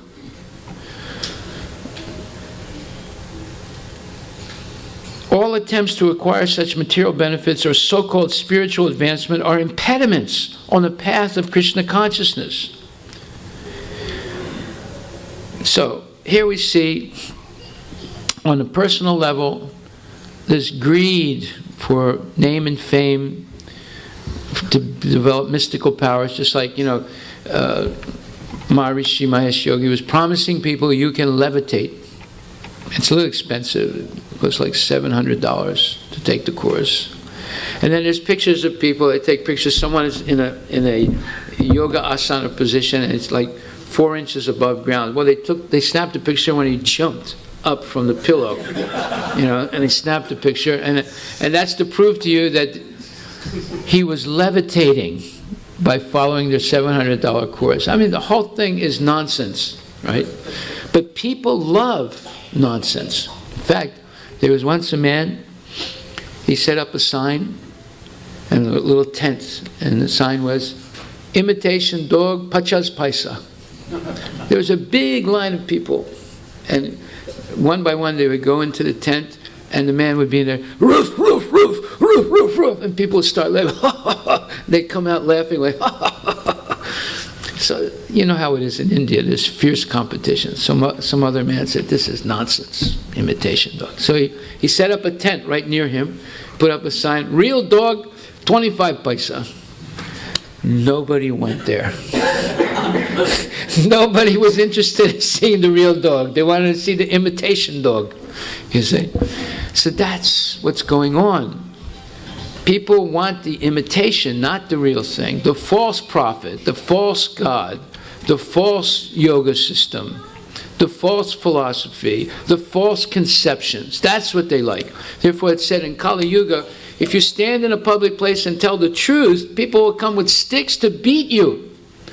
But if you stand in the same place and tell lies, they'll all come and say, that makes a lot of sense. You're right. You see. This is what's going on in this age, and we're falling for it. We're falling for it. So, therefore, Prabhupada says, the wealth of the world should be used for the welfare of all living entities, for that is the plan of Mother Nature. The wealth of the world should be used for the welfare. And what's the greatest welfare work? I remember one time in Paris, Prabhupada was sitting on the Vyasasan, and the temple president was also at GBC, it wasn't me. He was giving a lecture. Prabhupada asked him to give a lecture, and he said, we're not interested in welfare programs. Prabhupada stopped and says, that is not correct. Krishna consciousness is the highest welfare program. He stopped him. And then, he froze, and then, he felt really embarrassed, That's what happens when GBCs get corrected, you know. So, Prabhupada said, that's not correct. Krishna consciousness is the highest welfare program. If you can give a person Krishna consciousness and they accept it, it solves all their problems and they go back to Godhead. What better welfare program is there than eternal life, no birth, no death, no disease, no old age, no parking tickets, no taxes, and no more strife. No ISIL, no Al-Qaeda, no Obama. It's all finished. Just transcendental ecstasy, you see. So, the wealth of the world should be used for the welfare of all living entities, for that is the plan of Mother Nature. Everyone has a right to live by utilizing the wealth of the Lord. When people learn the art of scientifically utilizing the Lord's property, they will no longer encroach upon one another's rights. That then an ideal society can be formed. The basic principle for such a spiritual society is stated in the first mantra of Sri Ishopanishad, Ishavaisham midam sarvam jatkinja jagatyam jagat tenatak tena bunjitaha ma'agridaha kasisriddanam. Everything animate or inanimate that is within the universe is controlled and owned by the Lord. One should therefore accept only those things necessary for himself or herself, which are set aside as his quota, and should not accept other things, knowing well to whom they belong. Krishna conscious devotees know very well that this material world is designed by the complete arrangement of the Lord to fulfill the necessities of life for all living beings, without their having to encroach upon the life or rights of one another. This is a real speech. This is a real presidential speech that should be given, right? This makes sense. Nature is self-sufficient. If we don't try and screw up nature due to greed, then everything will be supplied. In fact, isn't that what's explained in the Krishna book? And Srimad Bhagavatam, in the time of Lord Ramachandra, nature was unfurling from the ground jewels and gold and things like that. You didn't have to dig 300 yards or 3 miles into the ground to take out the minerals and things. Nature would unfurl it naturally. Pearls would wash ashore from the ocean. Then nectar would fall from the sky from the devas. These are not fairy tales. They're actual facts. There was no scarcity in Ramachandra's kingdom, and his kingdom included the whole world. It wasn't simply in northern India. It was the whole world at that time. This complete arrangement affords the proper quota of wealth for everyone according to his real needs. This is communism. This is what Karl Marx was talking about. But he wanted to do it minus Krishna. Krishna consciousness is spiritual communism. To each according to his needs, from each according to his ability. That was Marx's statement. But that's basically what's being said here. But you cannot have communism without Krishna. That was a mistake the communists made. That's why they failed. And he's talking about the scientific... Where do you say that one? Oh yeah, he says, when people learn the art of scientifically utilizing the Lord's property, they will no longer encroach upon another's rights. That means wherever you are, you can turn that place into Vrindavan by chanting Hare Krishna and following the rules and regulations and regularly hearing Bhagavad Gita. It doesn't matter. You can be living in the middle of the desert in Arizona or Rajasthan. If you follow Krishna consciousness, that place will become like Vaikuntha. By Krishna's mercy. You have to have that faith. Just like someone was talking to me, he said, oh, in our farm in Saranagati, we don't have any water, we have to spend, $300,000. I said, why don't you just do Harinam? He said, well, what will that do? I said, what? You're asking me what will that do? See, this is the problem when you don't read Bhagavad Gita. You say, what will that do? Right? If you read Bhagavad Gita 3rd chapter, Anadbhavanti Bhutani, Parajanyad Anasambhava, Yagya Bhavati Parajanyo Yagya Karma Samudbhava.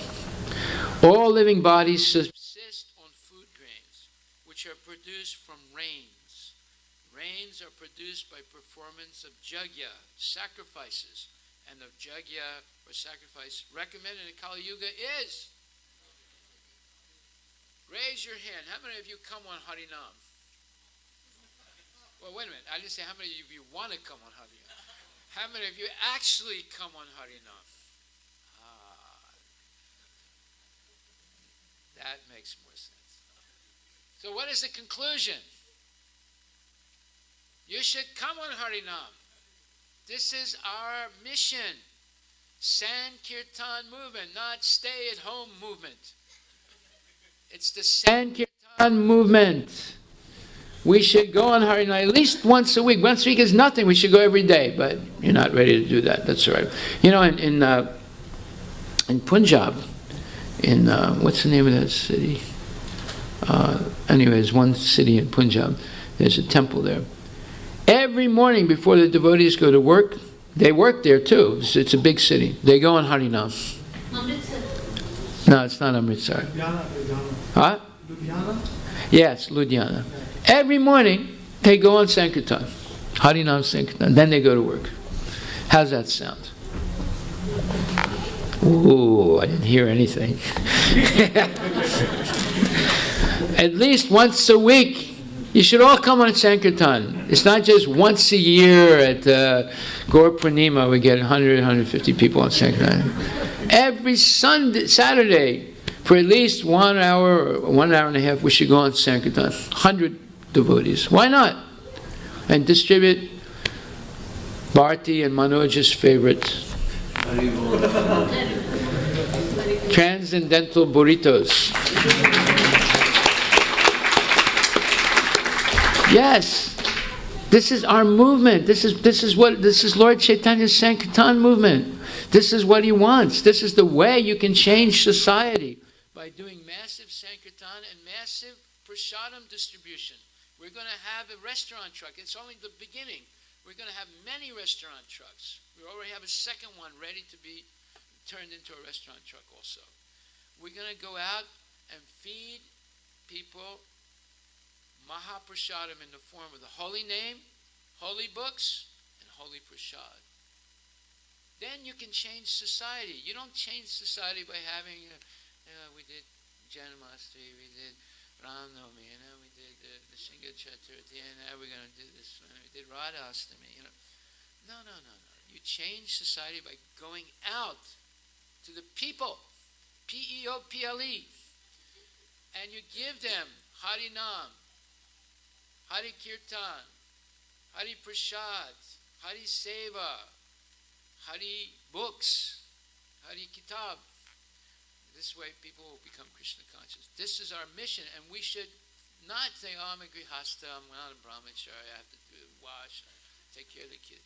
Once a week, put aside 1 or 2 hours, come out on Harinam, chant the holy names, distribute prasadam. You will see the miraculous effect it has on the other people. We go out, and sometimes people say, hey, man, you haven't been around here for the last 3 weeks. I mean, what's going on? What's wrong with you guys? They're upset because, we had Janmastami, and then we had this, then we had the GBC here. And they said, man, I don't care about all that nonsense, man. You come out here and you chant your Hare Krishna and you give me some prasad. That's the way they're talking to us. They're actually talking to us on the street like that. Is that right, Kumar? Yeah. So, we have a duty to these people. They're just waiting for kirtan. They're waiting for prasad. We don't just give out food. There's a lot of people giving out food. We're not just giving out food. We're giving prasadam, and we're giving holy name, and we're giving books. All they have to do is just read that book. Prabhupada will convince them they should take up Krishna consciousness. In fact, this new accountant that came here, he was talking to me. I was showing him this table, and he said, I got one of those books a long time ago in the U district. But when I read it, I couldn't understand one word. I said, well, you're a lucky man today. You just keep coming here, you'll understand every word. You say they got a book, but there was no follow-up. We got to have the follow-up. The book distributors should have a personal card with their telephone number, and they say, if you have any questions, give me a call.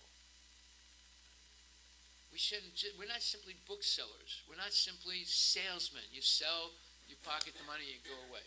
No, we are transcendental messengers. We want people to understand the message. This poor guy got a book when he was 20 years old in Seattle, but he couldn't understand one word. Why? Because he was eating too much meat. Maybe he was smoking too much weed or something. I don't know. He couldn't understand. He needs the association of devotees, and we have to not only have our Sankirtan, not only have our food trucks going out, prasadam trucks, we should also open many satellite small preaching centers all over the Seattle area. To do that, you need devotees who are trained preachers. And we're giving that training, but you don't realize how powerful it is to become a preacher of Krishna consciousness. You can influence the lives of many people, and many people need it. Just like I met this one black family. In fact, they've come here several times. Just normal black people, normal Americans. And they came to my company. They were a little sick. So I spent a lot of time with them. I invited them to my house, and they had prasadam, and they saw the farm, and then they started asking serious questions. After the third time I met them, and now they're seriously thinking of taking on Krishna consciousness. These are normal people that have no connection at all to Krishna consciousness. And we have very few, American black people that come to this temple. Everybody is a potential devotee. If we realize that and take Krishna consciousness seriously, we can do miraculous things.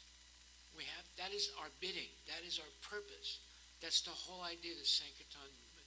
Para upakar, to do good to others.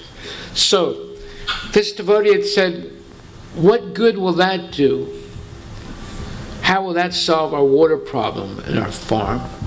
Well, Krishna says, Prabhupada says, demigods like Indra, Chandra, and Varuna are appointed officers who manage material affairs, and the Vedas direct sacrifices to satisfy these demigods so that they may be pleased to supply air, light, and water sufficiently to produce food grains. When Lord Krishna is worshipped, the demigods who are different limbs of the Lord are also automatically worshipped. Therefore, there is no separate need to worship the demigods. For this reason, the devotees of the Lord who are in Krishna consciousness offer food to Krishna and then eat, a process which nourishes the body spiritually. By such action, not only are past sinful reactions in the body vanquished, but the body becomes immunized to all contamination of material nature. When there is an epidemic disease, an antiseptic vaccine protects a person from the attack of such an epidemic. Similarly, food offered to Lord Vishnu and then taken by us makes us sufficiently resistant to material affection. And one who is accustomed to this practice is called a devotee of the Lord. Therefore, a person in Krishna consciousness who eats only food offered to Krishna can counteract all reactions of past material infections, which are impediments to the progress of self-realization. On the other hand, one who does not do so continues to increase the volume of sinful action, and this prepares the next body to resemble hogs and dogs, to suffer the resultant reactions of all sins. The material world is full of contaminations, and one who is immunized by accepting prasadam of the Lord, food offered to Vishnu, is saved from the attack, whereas one who does not do so becomes subjected to contamination. So, without Sankirtan Yajna, Krishna is not pleased. That means the demigods are not pleased. That means they will not cooperate with us by giving us regulated rain, regulated seasonal change. And that's all right. That's going to go off. It's some kind of alarm. It goes off 6 o'clock every day. As soon as it becomes 6:01, it stops. So you want to have prosperity? You want to have rain in California? You want to have sufficient grains? Sankirtan Yagya is the sure way to do it. You don't have to seed clouds. You don't have to build Hoover Dam and dam the Colorado River. You don't have to do any of that stuff. Nature's already self-sufficient. Simply have to pray to Krishna and follow the rules and regulations of spiritual life, and everything will be provided by the Lord. If anyone is in control, it's not the United States, it's not Russia, it's Krishna. And if we do the right thing, Krishna will provide everything we need. So, we must give up everything that is not necessary. Associating with worldly-minded people who are not interested in Krishna consciousness. Being greedy for material, let's say, accomplishments. That includes becoming a mystic yogi or a jnani or a big karmi who does all kinds of yagyas to the demigods for material benefit. All of that should be given up, and we just simply chant Hare Krishna. Something that everyone can do easily. It doesn't cost anything. And just be sincere and follow the rules and regulations. Everything will be provided. In fact, Krishna says in the 10th chapter, verse number 11, in the purport, and we'll stop with this and continue tomorrow. He says, the pure devotee does not have to worry about material necessities of life. He need not be anxious, because when he removes the darkness from his heart, everything is provided automatically by the Supreme Lord, who is pleased by the loving devotional service of the devotee. This is the essence of the teachings of Bhagavad Gita. By studying Bhagavad Gita, one can become a soul completely surrendered to the Supreme Lord and engage himself in pure devotional service. As the Lord takes charge, one becomes completely free from all kinds of materialistic endeavors. You don't have to worry about self-maintenance. You just follow. Work honestly, whatever profession you have, but follow strictly and happily Krishna consciousness. Everything will be provided. Okay, so we studied the 6 things that destroy or unfavorable. And there are many other things too. They're all under the heading of misconceptions. There are many misconceptions. That's a whole separate class. That'll be a whole separate seminar. But these 6 big items, atyaharas, prayasascha, prajalpo, niyamagraha. Niyamagraha means not following the rules and regulations, or following the rules and regulations not for spiritual advancement but for material benefit.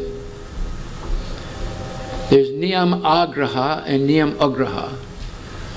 Either you follow for material benefit, that means the rules and regulations, chanting 16 rounds, but it's for material benefit, or you don't follow them. Both of those things are destructive of devotional service. Niyamagraha, and then sangatyaga, janasanga chalolam cha, associating with worldly-minded people and being greedy for material achievements such as developing mystic yogic powers, becoming a big jnani, or becoming a big karma yogi for material gain. So we'll stop there. Are there any questions anyone would like to ask?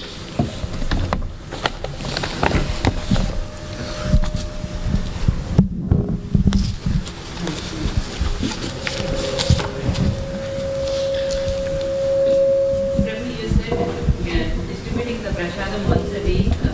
Will they get liberated totally by eating once a week prasadam? They'll get a human birth. They get liberated when a devotee becomes merciful to them, spends time to teach them to be Krishna consciousness. then they can get liberated. Just by taking prasadam, they'll probably get another human birth. So if you really want to do good to others, you have to take a personal interest in helping them. But that'll be the greatest thing you can do. Because the more people you influence to become devotees, if any of them become pure devotees, your salvation is guaranteed. Your salvation is guaranteed if one of those people becomes a pure devotee. That could mean also a member of your family. So you have a real interest to take care of your own and to take care of others by doing the highest welfare work, which is giving people Krishna consciousness. Then you become a really exceptional person without having any degrees. Right? You don't need to have a PhD or an MD or M what or whatever. You just become a genuine devotee and just share Krishna consciousness with others. And you will be loved. And you can also offer your love. And they'll be very, very thankful that they met you. Yeah. So simply getting the prasadam, that'll more or less guarantee a human birth. But you want to help someone get liberated, you have to spend time. Prabhupada said, to make one devotee, you have to expend 100 gallons of blood. Now, 100 gallons, each gallon weighs 8 pounds. 100 gallons of blood is 800 pounds of blood. Now it takes 2 pounds of food to make 1 drop of blood. So 800 pounds. How many drops of blood are there in a gallon? Okay, so you see, you have to eat a lot to make one devotee. So that's why we have prasadam every day. But it's not easy to help a person become a devotee. It's like, having a baby. And then you have to spend the next 60 years of your life raising the baby to adulthood, because it takes 60 years for a man to become an adult, probably 25 for a woman to become an adult. So it's better to have women than girls than boys, because a boy, you're going to spend 60 years until they reach mature adulthood, at least in the United States. Yeah. Any other questions? From online, some questions. Okay. So one good example here is our Paramananda Das, the captain. He was having difficulty finding a job. So what did he do? He started coming to Mangal Arti every day and took up, he always has been helping out in deity worship, but he's doing more deity worship. And now he got a job in Microsoft. All right, everyone give him a high five. You see what happens when you take an interest in serving the deities? And he also told me that because he got a good job, he's not interested in moving back to India. So let's encourage him to stay here. We don't want him to move back to India. Yeah, you see, serving the deities. Like, I'll tell you a very funny story. There was this person, he's like me, he's old, fat, and ugly. Right? So, he was married, he had 2 kids, but he was always complaining about he needs another wife. Now he's 60, at that time he was 68 years old. Right? So, and I told him, look, you should do pujari work. He said, no, I'm a Sankirtan devotee, I don't do pujari work. I said, no, look, Krishna is in your heart. He knows what you want. If you please Krishna, especially Srimati Radharani, you have some chance, He said, okay, I'll do noon arti every day. I'll do the offering and the arti. So he started doing the offering and the arti. And unbeknownst to me, every day, this person is a person, he would go out on Sankirtan every day, distribute. His quota was 20 books a day, and he did exactly 20 books a day. Every day, including Sunday. And every day, he would buy a gardenia flower. Now, gardenias are a little expensive, right? He would buy a special gardenia flower, which are extremely fragrant. And he wouldn't tell anyone, and he would offer it privately to Srimati Radharani. one day, a young girl came to the temple. She was actually a very attractive young girl, American girl, right? And she met the devotees, and she became a little interested in Krishna consciousness, and she started coming every day. One day I find out they're going to get married. She's like 21 years old, he's 68 years old, and everyone was baffled. They couldn't understand. I mean, this was a very attractive young girl. And, and something mysterious happened. So I was talking to the girl, I said, what do you see in him? I said, you're 21, and he's like 68, he's graying. What is it that attracted you? He said, it's his legs. I said, what? Well, his dhoti is short, and I can see he's got these really fat legs, and they're so cute. I don't know, it's just something about it.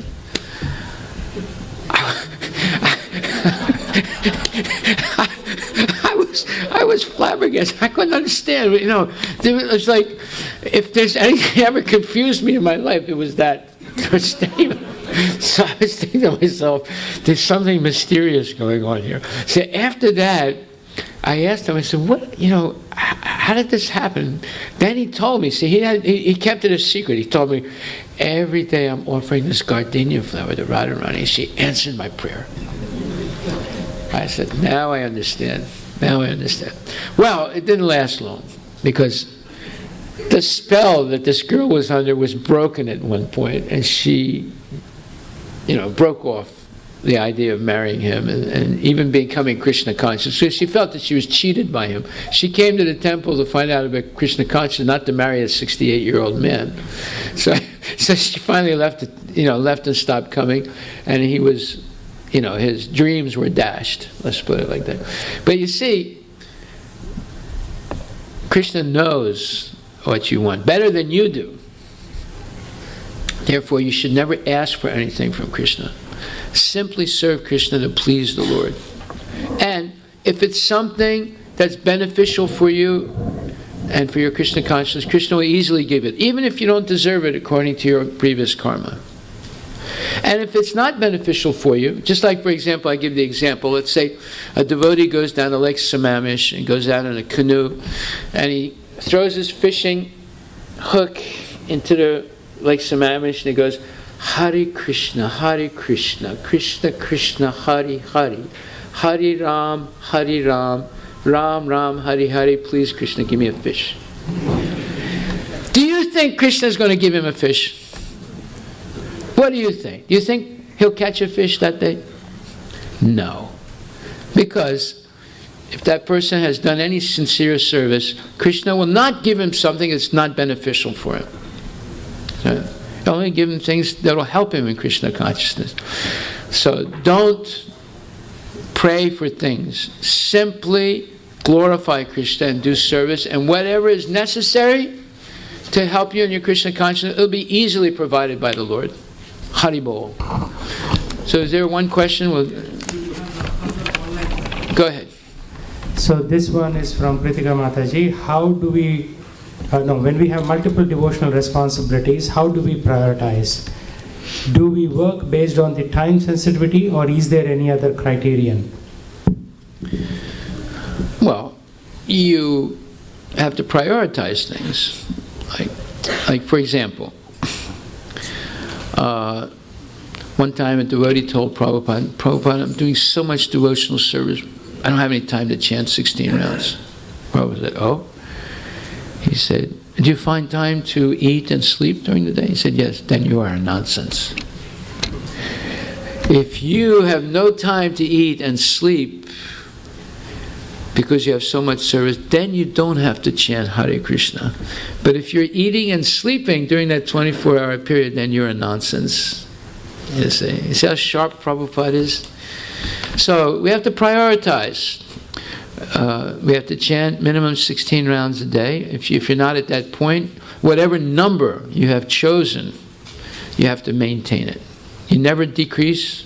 You can increase, but you never decrease. All right? Let's say you say, I'm going to chant 2 rounds every day. Okay, then do it. Never go below that.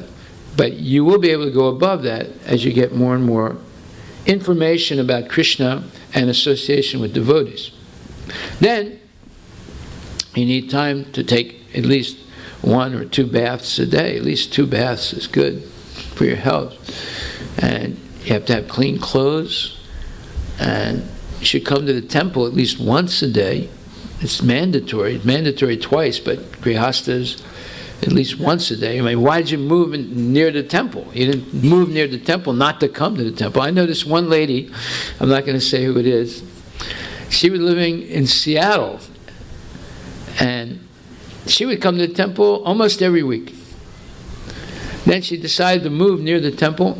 She never comes to the temple now.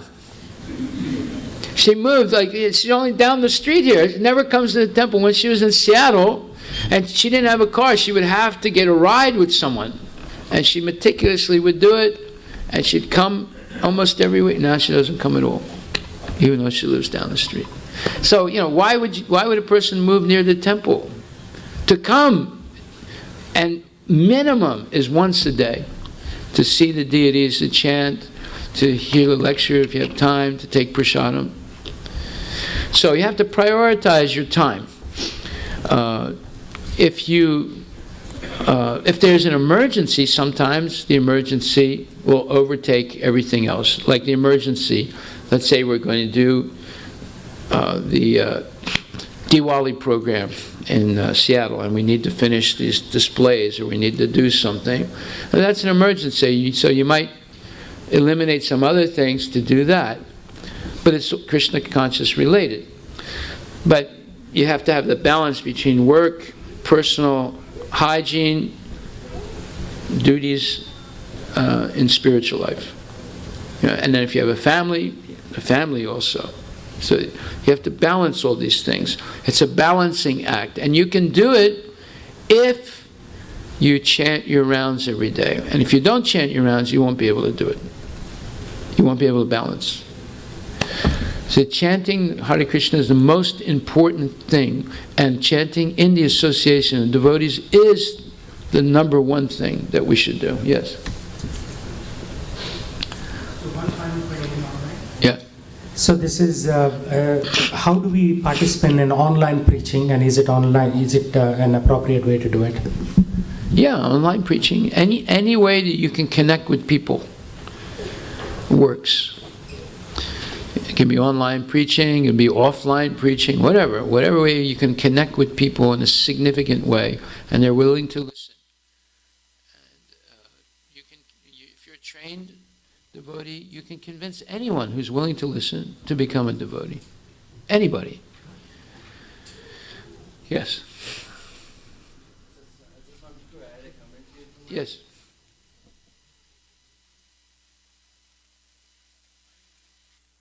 What?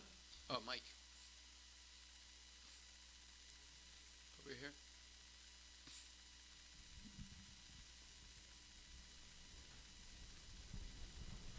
Yes. Hare Krishna Prabhu. Just add a comment here that Gaur Gopal Prabhu from Juhu Chopati, he gave an example as well, that just like we attach with the 3G signal on our mobile. We what? Just like we attach with the 3G signal on our mobile. The what signal? 3G signal. A 3G signal. Yeah. We should attach with the 3G in our spiritual life too. So now there's 4G, Prabhu. You're talking about, the previous 5 years ago. Go ahead. So first G is for Ganga, second G is for Bhagavad Gita. First G is for what? Ganga. Ganga, okay. Second G is for Bhagavad Gita, and third G. Gomata. Okay, thank you.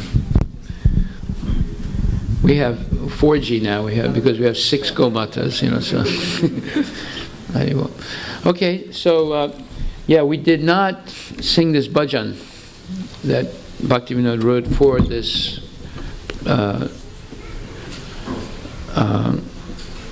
atyahara, giving up things unfavorable to spiritual life. So let's read the English translation to this song first. Let's see the English translation to this song, to the lyrics.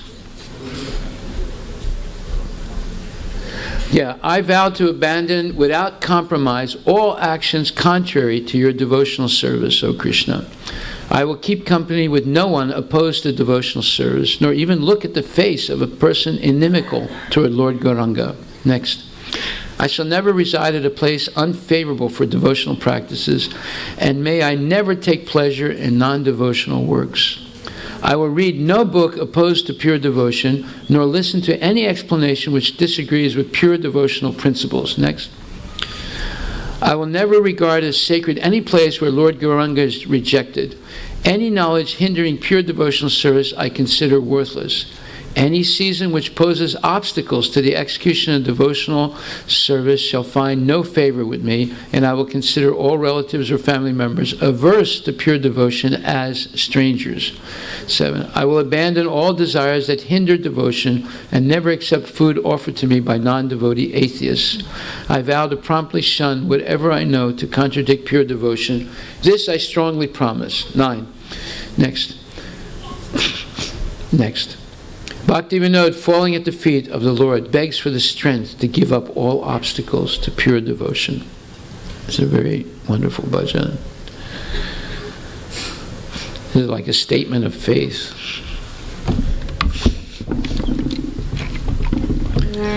Tua bhakti pratikula dharma jati roy.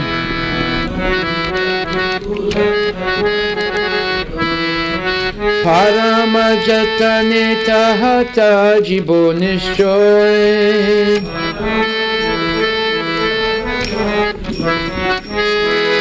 Hare Krishna, Krishna Krishna, Hare Hare, Hare Ram, Ram Rama, Hare Hare.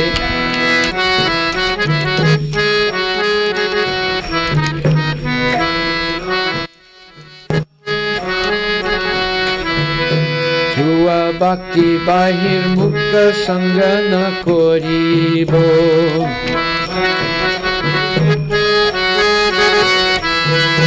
Gauranga virodhi jana mukha nagari.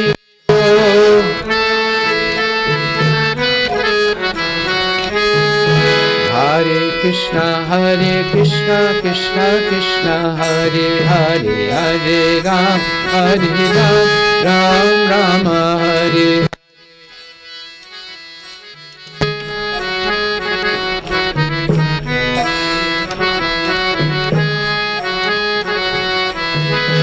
Bhakti pratikula stane na koriva sati.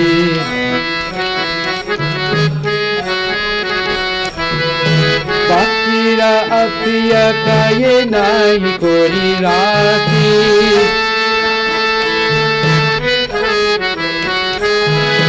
Hare Krishna, Krishna, Hare Hare, Hare Ram, Ram Rama, Hare Hare.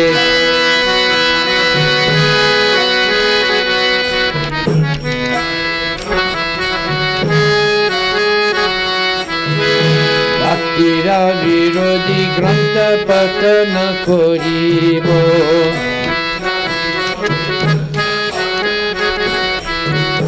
Bhaktira virodhi vyakya kabuna sunibo.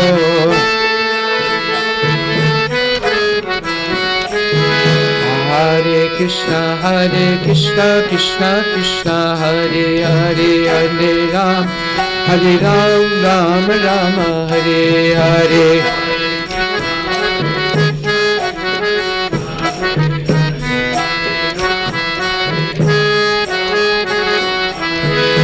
Gauranga vajita stana tirtha nahi mane.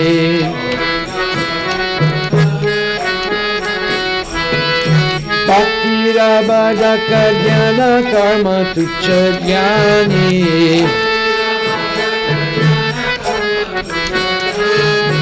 Hare Krishna, Krishna, Hare Hare, Hare Ram, Ram Rama, Hare Hare.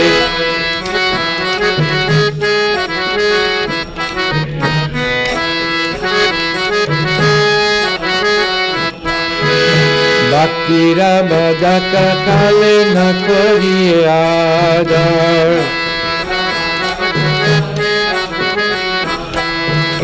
Bhakti bahi mukari jane jani par.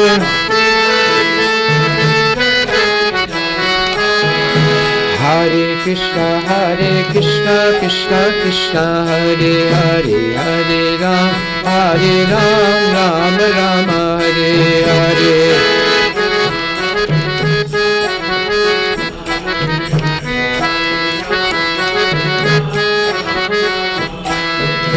Bhakti Rabadika Spriha Koribo Vardhan.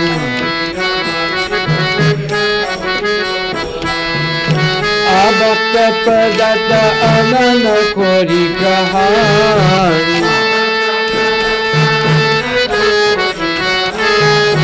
Hare Krishna, Krishna Krishna, Hare Hare, Hare Ram, Ram Rama, Hare Hare.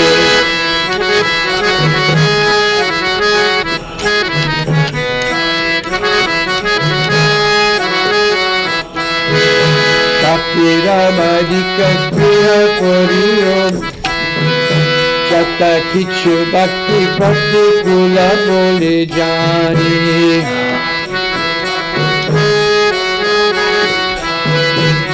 Yaji Bhojata Ne Kahane Nishchodani.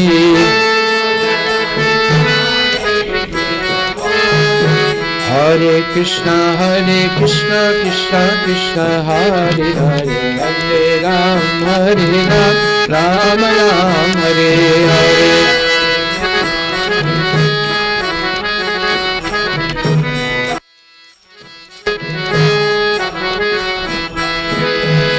Bhakti Vinod Purni Prabhura Charane Mam.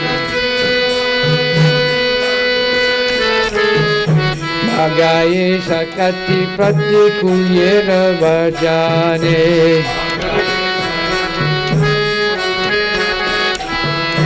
Hare Krishna, Krishna Krishna, Hare Hare, Hare Ram, Hare Ram,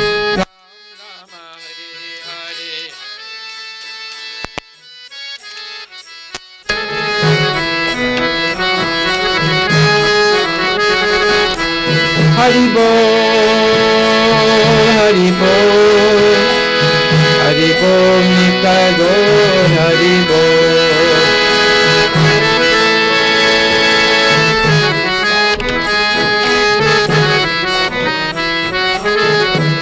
Nitago, Premanandi ki jai.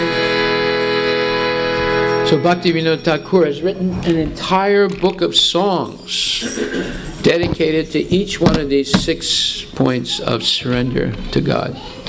So it's a very cultural way of learning the philosophy in simple Bengali language. Of course, we're not Bengalis, but for us the words have all been translated into English. But you see, this is the way in Bengal, in Assam, in North India, in Andhra Pradesh, in Tamil Nadu, in Kerala, in Madhya Pradesh, the common people were given a chance to understand Krishna consciousness because great saints translated the Sanskrit knowledge into the vernacular language, or the language of the common people in the different areas of India. They took the time. So you have Annamacharya and you have Tyagarajan. They wrote thousands and thousands of bhajans. And in Bengal you have Narottam Das Thakur, and you have Bhaktivinoda Thakur and others that have written hundreds and thousands of beautiful bhajans in simple Bengali language, very poetic and very musical. And people simply listen to the songs in the villages and they become educated in Krishna consciousness. The same thing, you have the Harikatha tradition in South India. Simply by hearing the Harikatha sung, people become Krishna conscious. Jai Shri Shri Radha Nila Madhava Ki Jai. So tonight, on the anniversary, wedding anniversary of Gurudev Chenuru and Satyas Chenuru, they have donated $501. Is Gurudev here?